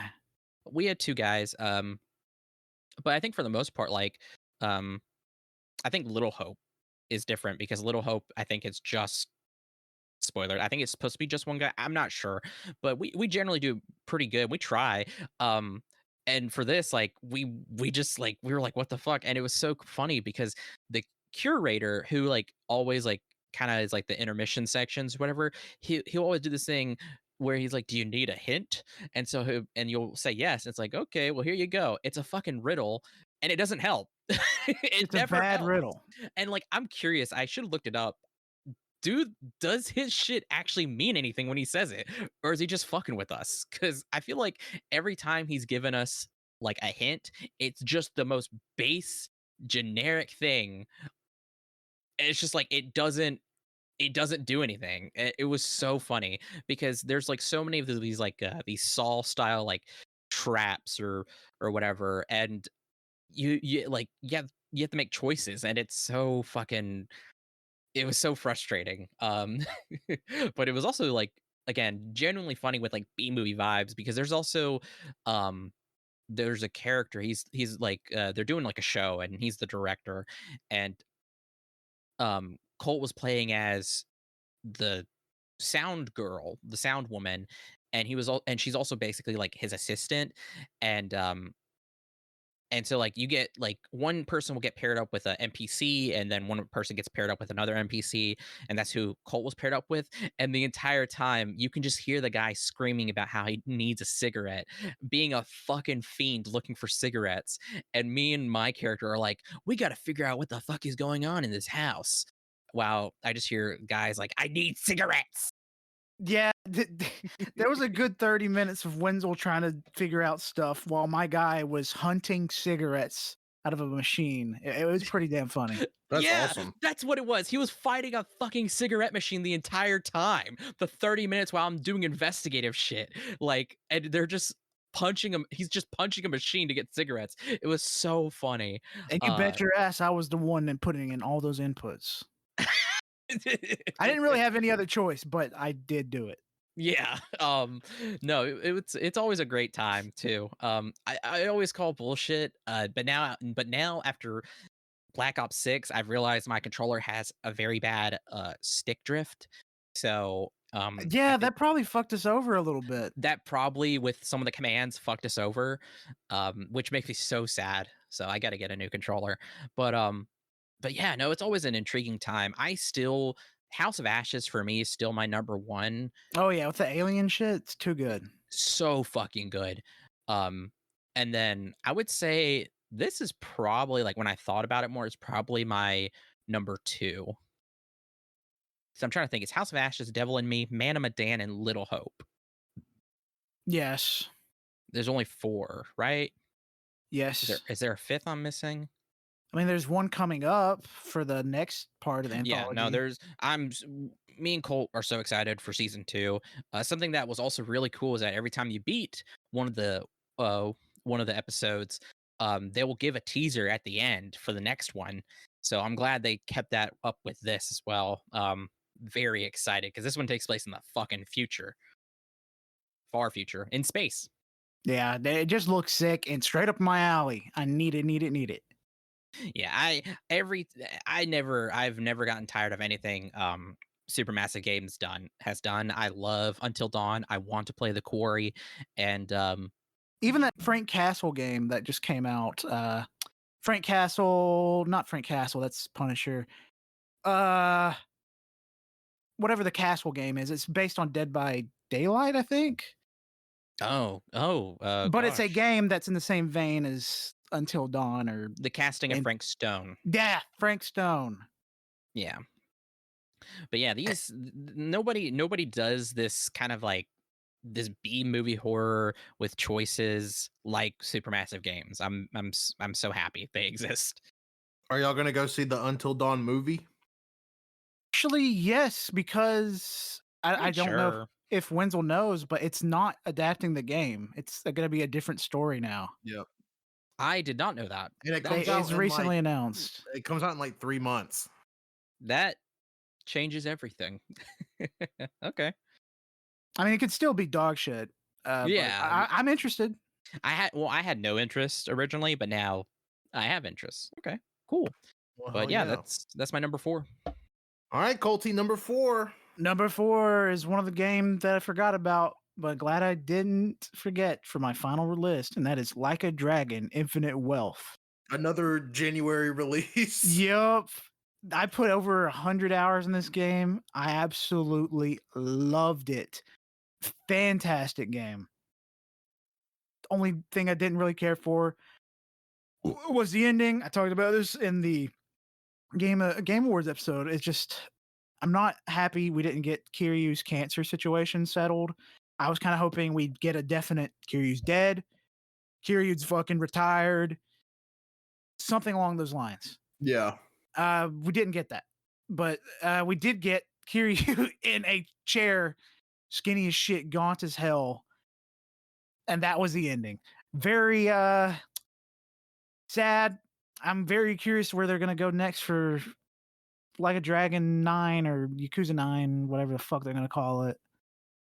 But I'm very excited for Pirates in Hawaii. That's next month. Majima. Yep, I already pre-ordered it. I already got that and Monster Hunter pre-ordered. They come out 1 week and the next. I'm gonna have a blast in February. I honestly Yakuza games are so overwhelming to me. Like I know I played Yakuza 0 all those years ago, but they sound so fun. And then but then you say like, oh, I got 100 hours in it. But even like everybody I hear talk about Like a Dragon Infinite Wealth, which seems like a game I would love. They're like, yeah, I put like 100 hours into it. And I'm just like, God, 100 hours in a console game is just ugh. To be fair, that's just the last 2 mainline games. The last Gaiden game with Kiryu that came out last year, it was only like 30 hours. And every other game was roughly at most 50 hours, 30 to 50 hours. Yeah, like that's kind of why I want to get the Pirate Yakuza game. Cause I'm like, there's no way it's a 100-hour game. No, because Like, it's real time fighting. It's like, well, that and it's like a side story. Like, How it's many? not. Sorry. Go ahead. No, you can go ahead. I was gonna say you've been playing. You said that Pokemon card game since October every day. Yeah. Well, I was gonna say, why don't you just kind of apply the same like mindset? Like, just put in an hour every so often, or like I don't know how much, like an hour every so often into it, and you could chip away at it. I mean, it took me 5 years to beat Phoenix Wright, Ace Attorney. I mean, that is true. It's just like a portability factor. Like I can play Pokemon TCG Pocket anywhere. But no, you're totally right. I could, because I'm sure if I combine all the hours I put in TCG Pocket, I'm probably looking at, since October 30th, I would say an easy 50 hours in it at least. So yeah, you're totally right. Just I don't know. I get it. Yeah, there's just a different hurdle in my mind where I like, oh sure, I can do this for 50 hours, but I can't do that for 50 hours. Yeah, no, I get it, because like you said, you have your phone, and you can take it with you. You gotta get home, you gotta sit down. Yeah, no, I get that. Not me. Yeah, Colt takes his PlayStation to work. Yeah. Are we ready for my number 3? Yes. No. Now my number 3 is a bit of a weird one, so I hope you guys are ready. It is Puzzmo's Crossword. Puzzmo is a website where a couple of game developers have gotten together and have created a variety of puzzle games, such as Crossword, and like there's a poker game that I don't play on there. Sounds like a lie. Is it pornographic? Is that why you're saying it like that? No, I feel like there's a gambling bias against me right now. So I don't play it. Yeah, pile up poker. There's flip art, word bind, weather mimoku. Yeah, all sorts of stuff. But myself and Riley play Crossword. It's nearly a daily tradition. In fact, we have played it 113 times over the last probably 5 months, I think, when we started this. So what a bunch of losers. We haven't missed many days, but I really like it because A, it's a new crossword every day, and B, you can like hint on for the word, so it's not like a crossword in a crossword book where you're like, oh, I'm stuck, I'm just never gonna get this fucking word. It can give you a little hint and you get it, and we compete with our times and our scores. For instance, I think I can look at my statistics here. How many times has she beaten you? Oh God, we're probably close to even, because at first I was beating her a lot, and then whoa, whoa, clip that. Yeah, but she's probably past me. Just for reference, is she beating you now? No. Oh, Oh, okay. You're still beating her. Yes. You can't win. Anyways, yeah, for reference, we've played 17 hours worth of crosswords together across 113 crosswords played together. I have solved 4,320 answers Jesus Christ. Jesus in Christ. my 113 games. But yeah, I mean it's just a ton of fun. It's a little different than your standard crossword. And it's not the New York Times, so which is a bonus. But yeah, I absolutely love it. And Puzzmo did release in 2023, like the website became a thing in 2023, but it's a new crossword every day. So I figured that's a game-changing update daily.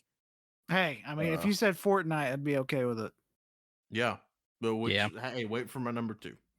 Oh, But yeah, Mm. crossword was great. I think everybody would benefit from doing a crossword a day. I really do, because I do think it's slowly making me smart again. I just play with my pecker. I'm good. Yeah. I I put up a math equation on the wall, and I have to try to solve it. I just end up smearing shit on the wall every time. But I'm getting smarter. I'm closer every day. One day we'll make a painting as beautiful as the Mona Lisa. So when's the painting going to start moaning? When that painting gonna moan on my Lisa? All right, Wenzel, what's your 3? My number 3 is Warhammer 40K Space Marine 2. Ooh. Spice Marine. Heresy.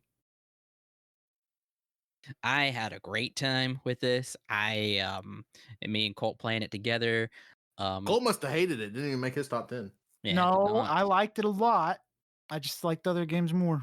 Yeah, Colt's played a lot of games too, and we talked about this on I think the Game Award episode about it a little. You know, it's pretty. There's nothing It's a really too. dated game. Not in a bad All right. way. No, like there's nothing really like overly complex or kind of yeah, there's nothing really complex with the controls or for any kind of like gameplay stuff. For the most part, it's pretty simple. But I did enjoy that kind of that simplicity. It kind of reminded me of we've said this before, Gears of War. Yeah. And I think that's awesome. I think that like if there was anything to kind of emulate, it would be Warhammer with Gears of War. I hope they do a Space Marine 3. And I do hope they kind of like diversify maybe the gameplay a little bit. But for the most part, yeah, you know. But the story I found really interesting. I'm kind of like I haven't even read anything, but I'm curious. I'm a little Warhammer curious. Yeah, and then the cinematics and the voice acting, and it's just I don't know. I just thought it was a lot of fun. Um, it was just pretty crazy too. Like I said, at times, like with the action, with um, you know, I don't want to spoil anything, obviously, but it was just really, really a lot of fun. Um, I wish they kind of had more customization at the beginning, but for the most part, and the side ops or whatever where you get to play as that's where you can really customize your character. I'm glad those weren't just reused assets. Like those were like separate like missions, you know, with like characters that have their own voices and names and stuff. I do appreciate that. Those side ops or whatever. I can't remember what Yeah. they're called. Because you interact with them in the story. Like as soon as you are starting a mission in a certain area, that you get basically briefed on what you need to do from Titus. It's pretty sick. Yeah. So it was a solid game. I think that's why I have it so high. But yeah. Wenzel, quick question. Have you watched Secret Level by chance? No. You need to watch the Warhammer 40K. That's what I hear. Everybody's I like, mean, it's canon to the Space Marine games. that's what I hear. Everybody's It- like the Warhammer secret level. It Because Titus is. is in it. I watched it the other night and I was like, which I've been Warhammer curious for a while at this point, and I've just kind of been just waiting for I don't know to Bro, just get come in, out as war sexual. hey, you know. But I've just like been waiting, and I watched that the other night and I'm like, oh, I need to get into this like now. Fuck. So you should watch it, because I think, knowing how Warhammer curious you are, I think will have a similar effect on you. And it's also like 20 minutes. Oh hell yeah, yeah. No, like especially those cinematics too in like the game were just super sick. It was crazy. Like I said, like I think I said this in one of our, I think it was the Huntsville episode where I talked about I'm very like, in terms of like factions or whatever, I'm very interested in the Thousand Sons. Mm-hmm. Like, yeah. Sorry. Hey, AYCH 40K coming this year. No. No You've way. joked about that before. I think you said like we're gonna tell you all the lore. Yeah, in No, one episode. I think the way for me to absorb probably any Warhammer stuff is I'll probably do it through like through secret level, maybe reading a little bit. the books are genuinely really good. Yeah. The Horus Heresy, at least, that's all I've gotten into. Lore videos. I'm probably I see they're doing some animation for this, for some Warhammer stuff called like the Tithes or whatever. I don't know. Yeah, I have no idea, but And then there's the show that's going to be on Amazon with Henry Cavill in it. oh If yeah, that ever gets made, because it's all I see is stuff saying it's getting made. It's not getting made. Henry Cavill said it's only going to get made if this happens. It's going to happen. But then Henry Cavill said, No, Games Workshop said something. He just mentioned it again. Wenzel, this thing is out. It's called The Ties. It's a 3-episode Warhammer 40K miniseries. yeah, that's what I've heard. Where the fuck is it? Because it came out last year. It's already out. Yeah, I think you have to watch it on like, I don't know, maybe the official like website or something. I don't know. On Fubu, on Doodoo, CB, and GB.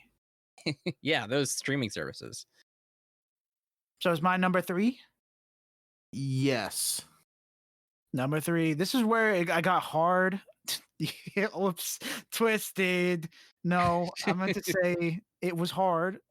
Like put and 2 and 3 were hard to choose. Because number 1 I know what number 1 is.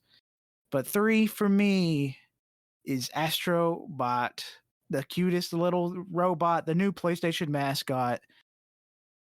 3D platformer. I fucking love this game. It's a love letter to PlayStation, to all the past games and all the past systems. It's genuinely fun, and PlayStation found their 3D Mario, and it just took them 30 years to do it. So I'm hoping that maybe like just make this a semi-regular game to release. Is just a new Astrobot.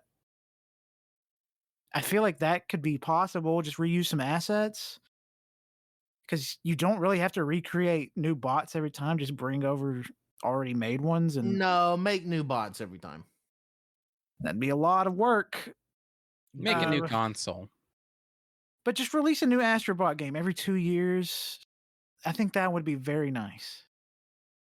Cole, I have bad news for you. Oh my god, Astrobot found dead in Vegas. Astrobot was the one that planted the Tesla Fuck. bomb. Jesus. He was a veteran. Yep. Astrobot. Yep.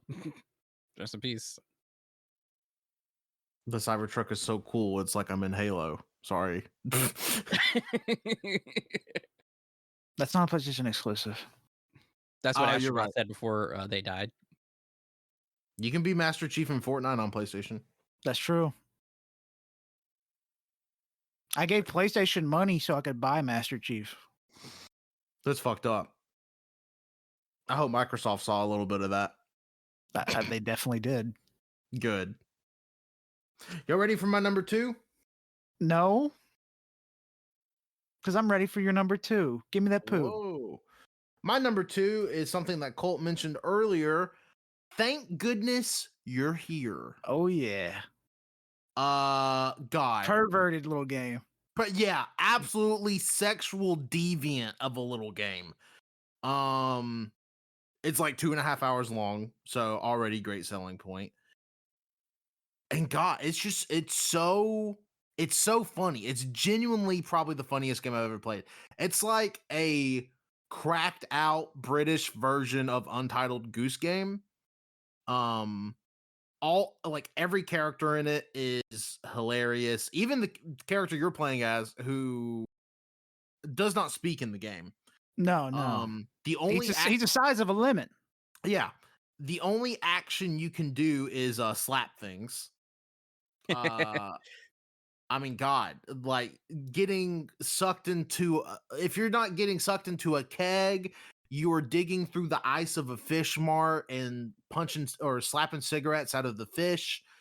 If you're not doing that, you're going to like this weird ex-military guy's under the dumpster fort, and you see his just full penis. Or you're going down the same guy's chimney like 6 times and getting soot everywhere, or you're getting fucking wiener stretched across the town and an old lady thinks it's her dog. Like it's such a funny fucking game. Or you're trying to get fed hot dogs through a fence, and when you try to come back for more, you get chastised, saying like, "You've got too many hot dogs. I've already tried to give you too many hot dogs." Yep, that is also true. I mean, it's so like every joke in the game is fantastic. And I won't spoil it, but the final sequence of the game is fantastic. Also, Cole, I learned recently you can beat the game in 30 minutes. If you you just wait in the office. Yep, and they will eventually open the door for you. You do not have to do anything else in that game, which I think in and of itself is hilarious. But yeah, it's just thank goodness you're here. Such a gem of a game. I remember I played the demo of it during I think maybe the spring Next Fest, and I was like, oh, I want to keep my eye on this game. And then it came out, and yeah, it's such a joy. I would this is like the must buy game if you have a Switch. Like I imagine it's great on Switch. I played it on my computer. It's on everything. So is it on PlayStation, Xbox, and stuff? Yeah, okay. I didn't know if it was on those consoles, but yeah, play it. It's phenomenal. I mean, I have no bad things to say about Thank Goodness You're Here. In I think every other year this decade, this would have been my number 1. That's completely fair. It's incredibly charming. Cole Supper, that's the studio that made the game. I love that name, Cole Supper. It's very British as well. Oh, the game is extremely British. Oh yeah, the first time this is another example of British. The first time I saw this game was on TikTok. It was of the ice box. When you're punching the fish, it's implied that the fishmonger's penis is inside of one of the fishes, and you keep punching it, and then he just goes red in the face, and he's like, "Oh, yeah." And as soon as I saw it, I was like, I have to buy this game. Yeah. Now, granted, I was hyping it to you because I played it first. God, it is a great game, incredibly charming, and I love the intro sequence where it's like real footage that looks like it's from the 60s in the UK. Beautiful, beautiful game. Yep, such a great game. So many fun little like Easter eggs and gags and like stuff in the background too. Oh like, yeah, as you're going back and forth across the town. Yeah, so good. I'd recommend it to anyone. Easy platinum if you're into that too. It took me around 3 hours. Oh wow. Yep. Yeah, the icebox scene I've seen everywhere as well. That was like, man, I need to play this. You do need to play it, Wenzel. It's so good. Oh, you would love it if you loved a certain game that you're going to bring up in a little bit. You'll love this. And that certain game is probably now because my number 2 is Shadow of the Erd Tree. Nope, that is not it. Just a silly little game. It's a silly little goofy game. Just a silly little goofy game where, It's cute. you go into this area that's been, magically banished, and you have to kill a god. Ooh. Just a silly, funny little game. Pretty much just like Thank Goodness You're Here. Yeah, you're slapping around wieners of giants. No, Shadow of the Erd Tree is my number 2, really. But it was incredible. It was I remember being so sad whenever we finished Elden Ring because I was like, I want more Elden Ring. Then we get the DLC announced. It's just like, oh shit, hell yeah! But then it's like no news for a while, and then we get it finally dropped in the summer, and it was just it's a full game in of itself. It is incredible. And just as we're getting sad about not having any more Elden Ring, guess what? You're getting another Elden Ring game. We're getting Night Rain, and more than likely, if they're this invested in Elden Ring, we're probably going to get something after Night Rain. Oh yeah, fucking hope. I remember when I think Miyazaki said, "Yeah, we're not working on another Elden Ring game at the moment." You lying bitch. Well, to be fair, well, he's not. He's not. Somebody else is. Yeah. To be fair, he's not the director, so he better be working on Bloodborne 2. He's not working on jack shit, man. He's probably working on fucking, I don't know. He's probably working on jacking, smoking cigarettes and on the beach and his shit. I just needed more of his work. What are y'all gonna do about Night Rain? Because it's only 1 player or 3 player. It's not 2 player. We're just gonna play with a random. Yeah, we're gonna play with a random. Wow, you wouldn't even ask me if I was. I mean, if you wanted to, Did you want to? Well, I mean, I wasn't invited. I don't want to invite myself or anything. You're invited. Well, I didn't get anything in the mail, so nothing in writing or anything official. Okay, I guess we're not gonna do that Elden Ring stream. All right, writing that off. Wow, and he doesn't even contest it. Okay. So I swear to God, Tanner, if you don't follow through on that, we're gonna have. Oh no, I'm gonna do the Elden Ring stream. We're gonna have actual problems. I'm gonna do the Elden Ring stream. All right. Good. But if you don't, we're gonna have to give all the money back. Yeah. Oh no. We're gonna have to give all the followers back. No. We're gonna have to block everybody that followed us on Bluesky. Yeah. But no, Shadow of the Erd Tree was just incredible. Probably some of my all-time favorite boss designs too, with Romina, Sand in the Bud, the putrescent, I can't remember Knight exactly its name. Very interesting story development too, with the lore and with Mikola, and like just just crazy with its themes surrounding Mikola, surrounding like his what he wants to achieve. Maybe kind of parallels with certain other religion in real life. Not going to say it, Christianity. Any religion. Yeah. A lot of religions. But no, it was fantastic. And that final boss fight is like, it's insane. And if we if we didn't do what we had to do, it would be so much tougher. Oh yeah, poking. There. Hey, nothing wrong with a good poke. Yeah. Yeah. But yeah, it was incredible. It was nice to revisit Elden Ring again. It's really it. I had all to say. I was gonna say something. What was it? Elden Ring. Something Ring. about it. Oh, no way. Fuck it. Okay, Colt, you're number 2. All right, my number 2. This is a game that is kind of another controversial, but not really, because it's also reviewed very well and is considered good by most people. It is Final Fantasy VII Rebirth. This game, absolutely fantastic. Not related to the game. Well, it kind of is.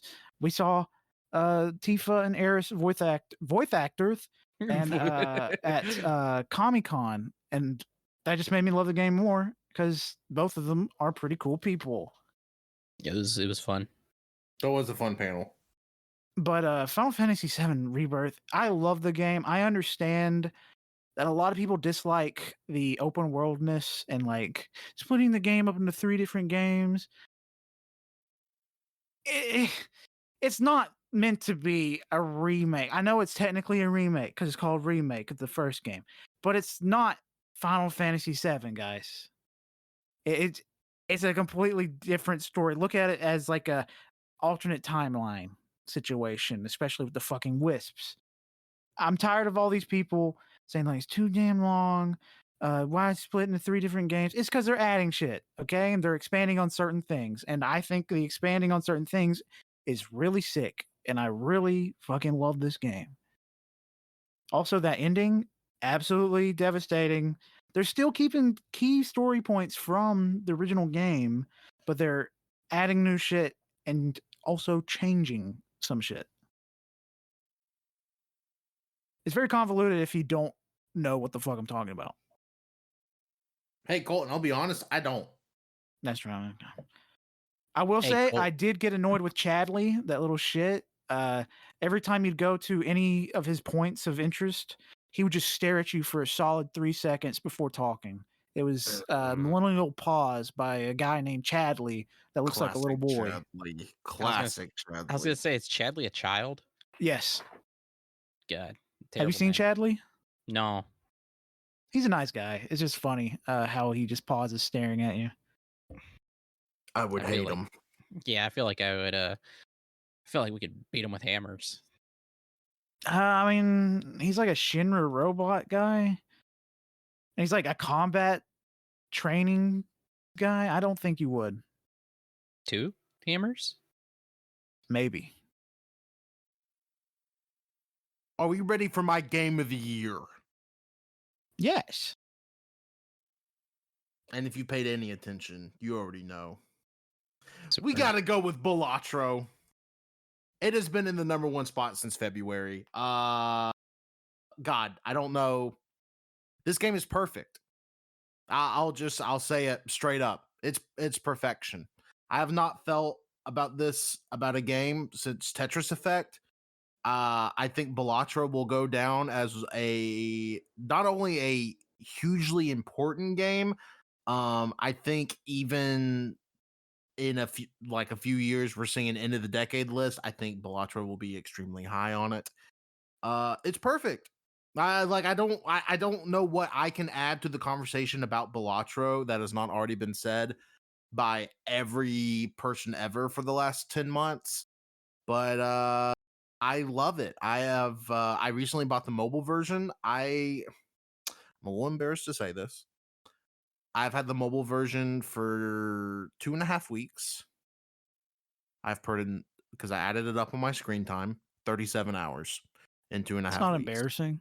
It is embarrassing. I put in fucking 40 hours in Cyberpunk over the last week. Embarrassing. No. And that doesn't count my time in the Switch version, which has got to be 60 or 65, maybe 70 hours. It's incredible. I love it. That's embarrassing.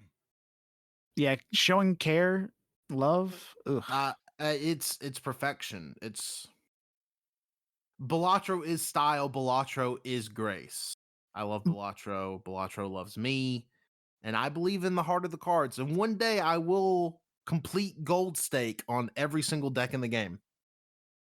I don't know what that means, but I do know it's on my list as well for a reason. It's number 8 for me. It's a great game. This is a game that I held out for the longest time because I'm not a card game person when it comes to like poker, blackjack, or whatever. I know it's a poker game, but I just wasn't interested. But after the Game Awards, I was just like, it's on sale. I've got a $5 credit from all PlayStation Stars. So Tanner's been talking about it all year. Yeah, I was like, it made it to the Game Awards for a reason. I'm gonna buy it for $7. Fuck yeah, why not? And I put probably 8 hours into it in one day. I think I have like 10 hours total. It's really good. I had to stop playing it because I wanted to beat Veilguard, but it is really, really good. I if you don't care for poker like me, and you don't know anything about it, you can play it very easily. And the thing is, I still don't know anything about poker after playing it. Yeah, you don't have to know anything about. First of all, I mean, yes, it is technically poker. It's not poker. You tell me there's not magic cards that multiply shit, Well, and there's like rarities to cards. now I will say there are planet cards you can get that do increase the power of what kind of cards you can play, such as pairs and two pairs and things like that. I've been in to Las planet Vegas. poker. They have those. Yeah. Yep. Yep. And then obviously there's a tarot deck at every poker table that, will put like stamps on your card or make a card gold and you get more money if you hold it in your hand.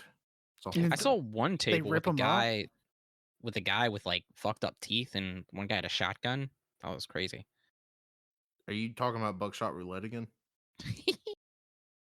But yeah, Balatro, Goaty. When we do our top 100 of the 2020s, I'd be shocked if Balatro not my number one there. Also, it would be higher up on my list if the booby update or the booby mod was on consoles. Fair. All right, Wenzel, what's your number one? I My already number, know. my number one is Frog Detective: The Entire Mystery. Dun dun. Ooh. Wow, wow, wow. Anything Okay. about it? All right, Colt, number one. No, I played this back in October, and I because it was leaving the Game Pass on November 1st, so I kind of rushed to well, I didn't really rush. I had a pretty steady pace. I actually beat the third and final episode story like a little past midnight. Um, it's it's fantastic. It's a collection of three of the Frog Detective games, or the three stories. The first one is uh the Mystery Island. The second one is the Case of the Invisible Wizard, and the third one is Corruption at Cowboy County. And then they were all put together and released in 2023. And this is actually developed by just like two people, Grace Bruxner and Thomas Boker. Um, yeah, no, I had an awesome time with this. It was so fun. I didn't realize Tanner and Cole had talked about it so much beforehand. I guess because I don't know.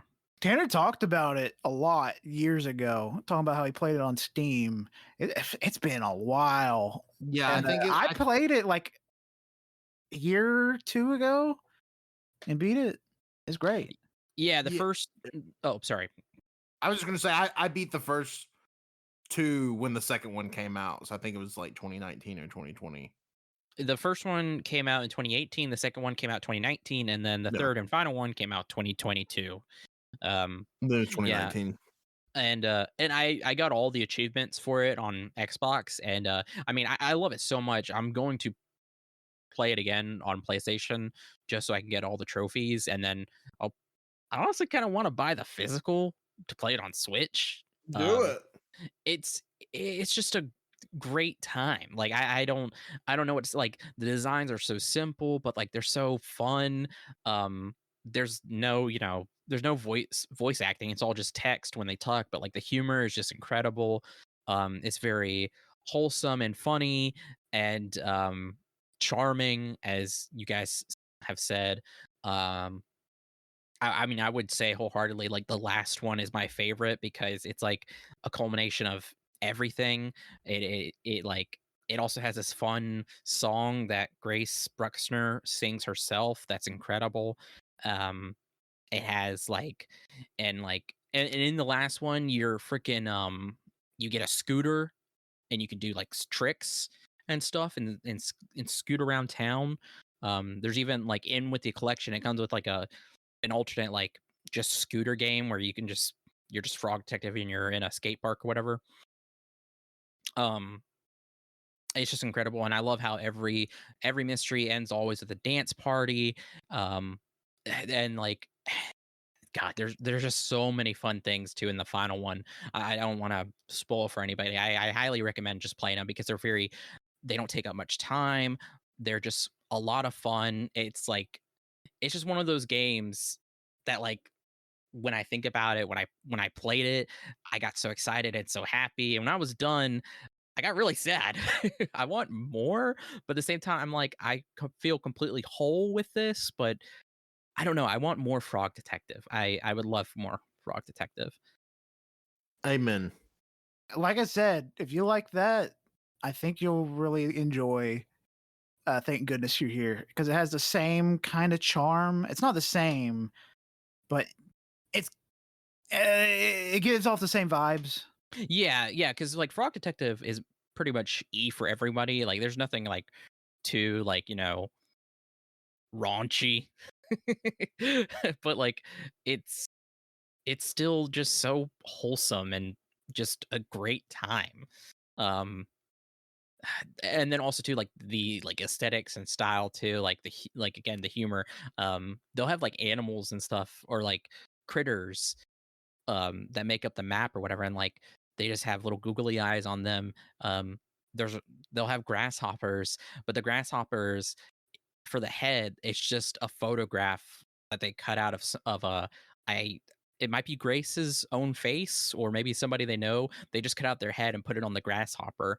um and like um and for the most part too, when you're doing all this investigating stuff, like um like there's a pattern, but at the same time it's just like I don't know, it's I never really I don't want to say the mysteries of it is like it's not obvious, but at the same time it's like it's not um trying to think, it's simple, it's simple, but it's just still a lot of fun. um God, there was something else I was gonna say too. Oh yeah, and then there there was in the credits for the final story, um, Grace Bruxner talks directly to Frog Detective, saying, "I created you. I can end you." It's so funny, just like these little gags here and there. Like I said, I just oh god, it's so good. Um, and I do want to play more like you guys have said or done, is like more like indie kind of wholesome games like this. And I know I said this uh earlier, but my goal this year video game wise is I want to play and complete at least one game a month. So I want to try to beat 12 games in 2025 at the very Whoa. least.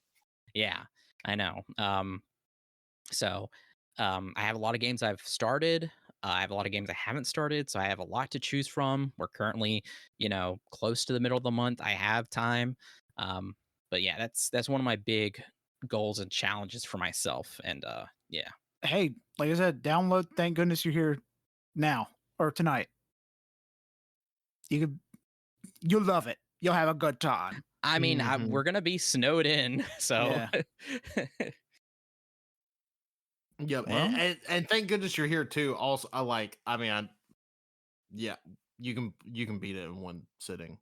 yeah, that's what I did. Yeah, that's what I did.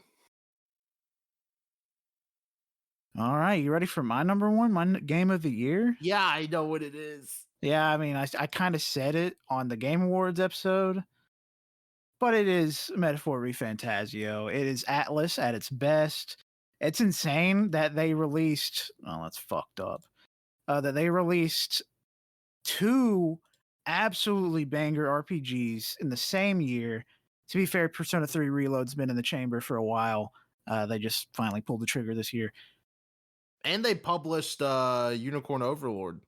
And they also released Shin Megami Tensei 5 Revengeance. which I haven't gotten around to beating. I've started it, love it so far, but I didn't play enough to make it eligible. Atlas had a fucking crazy bonkers doo-doo year. And they just published giant purple penis fuckers. That's crazy. And it's the best game they've ever made. Behind Metaphor. Yes, behind Metaphor, obviously. But Metaphor Ray Fantasio it's a gorgeous game with wonderful characters and has a really good story that sadly I played and beat it before the election results, and let's just say it didn't end in the same way reality unfolded. Let's just say the bad guy lost. Okay. It's very sad. But hey, it's a beautiful game, wonderful music, awesome human designs. I told Wenzel in the Game Awards episode, look up Metaphor human designs. They're crazy. Even like I've played like half the demo. Even the ones that they're throwing at you early game are crazy. Also, if I had to pick a favorite character, it'd probably be Yufa. Yufa is the best. Oh, fuck. But also Hulkenberg. Man, these are great characters. I love you, Metaphor Fantasio. I hope we get a sequel in the future because all takes place on one continent. I'd love to explore this world. I want to see more race issues, if there are any, outside of this continent. That's a crazy sentence. I know it is, but race issues are a very, very big part of this game. No, I know. Like I know. It's just that's a crazy sentence to say. But yeah, I love you, Will Refantasio Metaphor Man. That's the main character's name is Will, if you don't choose their name. Call him Bill. Fuck, that's crazy. But hey, I've got a little bit of stats, not much, for my personally with the year. Hit us. In 2024, I beat 24 2024 games. Whoa. Okay. But last year, I beat 29 2023 games in 2023. Oh, wow. So I'm down 5 games. So technically, I'm lacking. But I think it's also because I played so many RPGs this year. Yeah, I was about to say, just on your list, and I know you beat these. I mean, you have Final Fantasy VII Rebirth. Okay, that's 80 hours. Metaphor Refantasio. Okay, that's 80 hours. Infinite Wealth. Okay, that's 100 hours. Persona 3 Reload. Probably 80 or 90 hours. I mean, yeah, you played long fucking games. They're my favorite kind of games. And then Black Ops 6, 100 hours, over 100. Yeah, Black Ops 6, 200 hours. Yeah, really. But I've also beaten 40 games in 2024 total. That includes non-2024 games. But last year, I beat 45 in 2023. Oh, so you got to beat 50 this year. Oof. Ow. And you've only beaten 1 so far. Yeah. And I think we determined that doesn't even count because you haven't beaten Phantom Liberty. No. It does count. Oh, no. It does count. No. Oh, man. Is it just me, or is this the longest episode we've ever done? No. I know it's not, but holy shit, this episode's over 3 hours. No, wait, no, it's not. It's not. It's time. It's close. It's gonna be close, but yeah. But that's yeah, goaty. Yeah, good luck to everybody. 2024 was a great year for video games. I know you two didn't delve too much into it outside of your mobile device, Tanner. What are you talking about? Yeah, whatever. I'll be playing emulator. I'll be playing crossword. Xbox, computer. I forgot we have a sheet. I had it open just for this, and wow. You didn't feel a single PC, thing in. I didn't mobile, PC, Switch, PC. Yeah. Tell me my Okay, mobile let's device. We'll show you mobile device. now let's calm down. Let's do this for real. You know what, Colt? Maybe if you had a phone that wasn't on shitty Android OS, maybe you could play games on your phone. I mean, Your I phone doesn't can. want- I just don't. Yeah, I want bet to. you wish you could. I don't want to. Whatever, liar. You know, I'm curious about this because I feel like I might start something if I ask this, but I'm gonna do it. Since you guys have differing reviews for it, Secret Level. What do you guys think of Secret Level? I haven't finished it. I Like don't know, a just specific episode. I'm just curious because, Just like in I said, general. you guys have differing ratings. So how does that make you I feel? mean, I'm really enjoying it. Or I've already finished it. I really enjoy it. There's only one episode that I really dislike, and it's just a commercial for PlayStation. It's a fucking awful episode. What They episodes did did all you that. dislike? Oh, sorry. Go ahead, Colt. Did they advertise the PlayStation IP with Kratos and a few other characters I'm blanking on? But they had it. I felt like they were going to be like their own episodes, and they weren't. They were just in a shitty ad starring Kevin Hart and his daughter. No, that sounds awesome. I'm excited for that one. What did you like the least, Tanner? So I've only seen the first 7 so far. That Crossfire one was not good. I really enjoyed it. You're insane. You're an insane person. It was beautifully animated, and it was fun. It was animated. Tanner's being a buster. No, I was gonna say I was like, because I'm looking at he gave Pac-Man Circle 2.5. That one is stupid. I don't understand Tanner's reasoning there. and I know Colt gave it a 4. Tanner, if you don't know the Pac-Man lore, you don't get it. Okay, that leads into the new horror Pac-Man game. Fight my ass. And it made me really excited for the horror Pac-Man game. It's genuinely good. I think you'd like it a lot, Wenzel. Yeah, I've heard good things. I don't know. Yeah, I mean, y'all both usually overhype middling horror stuff. So yeah, you probably would like it, Wenzel. Wenzel, don't let him plug anything. Hey, but there's one thing Colt and I can agree on, and this is the Warhammer episode fucking rocks. Yeah, it's very good. Hey, you haven't watched it yet, but the Armored Core episode is my favorite. That's the next one. That's episode 8. I'm excited for that one. Keanu, oh my God, I love Keanu Reeves. He needs to be in more video games.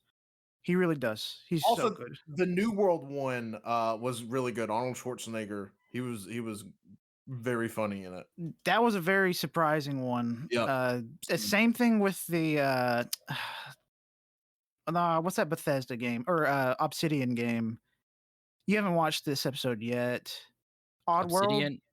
Outer Worlds? The Outer World? Oh yeah. Yes. Outer World. That was a fun one. I enjoyed that one. I'm excited. But yeah, no, I think it's already renewed for season 2, isn't it? I think so. I hope so, at least. Yeah, no, I mean, it's cool. Even though I thought the Crossfire one was actively not good, all the rest of them have been fine to great. I mean, again, that Warhammer one is phenomenal. But yeah, they're cool. I hope they make more of them because I do think it's a really good idea. I think we're getting a lot of really good performances, and some of the directors they're getting for these things are crazy. Like the director of that Bloodshot movie with Vin Diesel directed one of them. Really? Yeah. It might have been the Armored Core one. I can't remember. No, they directed one I've already watched. Oh, okay. I'm about to look and see which one it was.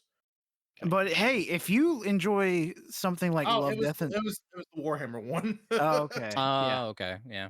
But if you enjoy something like Love, Death, and Robots, you'll love this. Personally, I love this more because it includes IP that I fucking love. But I still love Love, Death, and Robots. So it's very sick. I just think if they're going to adapt something, they should go into animation, not have to rely so hard on getting live action. I mean, that's what they did here. I know, and that's what I'm saying. I think that's a win for everybody. Amen, brother. Yeah, I just felt remiss if I didn't ask you guys, since Secret Level it has to do with video games. So yeah, Wenzel, but you should definitely make it a point to watch that Warhammer episode at the very least. I mean, if you wanted to watch all of them, or if you're interested in certain ones, you'd probably, if you want to watch all, probably 3 hours. It's not bad. Yeah, maybe 3 hours. Yeah. I don't really like shows or video games or that kind of stuff. So. Oh. Yeah, and Wenzel definitely hates logging stuff on Letterboxd. Yeah, he does. Well, that's it. So, you know, if you made it this far, what the fuck? Thank you. Kudos to you. No, seriously, thank you for listening. You can follow us, the All You Can Hear podcast, or you can find us. Sorry, you can find us on SoundCloud, Spotify, Apple Podcasts, Overcast, and YouTube. Follow us on Bluesky at aychpodcast.bsky.social. Follow us on TikTok at AYCH Podcast. Unless TikTok is gone, then don't go there. You'll get arrested. Follow us on Instagram at AYCH Podcast. Follow our twitch.tv/AllYouCanHear, where the streams from that go up on our YouTube, along with all of our podcast episodes and the instruction booklets, VODs, All You Can Hear. And lastly, you can follow me, Wenzel, on my art Instagram, Threads, and Bluesky is World of Wenzy. Follow my Wenzel Essentials Instagram account, and my Linktree has links for everything, including my Goodreads, Letterboxd, and music board. My name's Colt. Follow me on Bluesky at ColtD99. Now, do me a favor, go out and play. You know what? If I had to pick any game from my list that I think you, the listener, should play, you don't really have to worry about playing any other game or get any prior knowledge. Go play Thank Goodness You're Here. Yeah. That's the easiest recommendation on my list as well. Would be, I mean, besides crossword, probably. Well, I've been Tanner. You can follow me. No plugs for you. Tanner1495.bsky.social. And follow me on Letterboxd, Tanner1495. And yeah, that's Goaty. Yep. Next week, it's going to be just me and Colt, and we're talking about our favorite books that we read. Hey. Woo! Nerd talk. Garbity.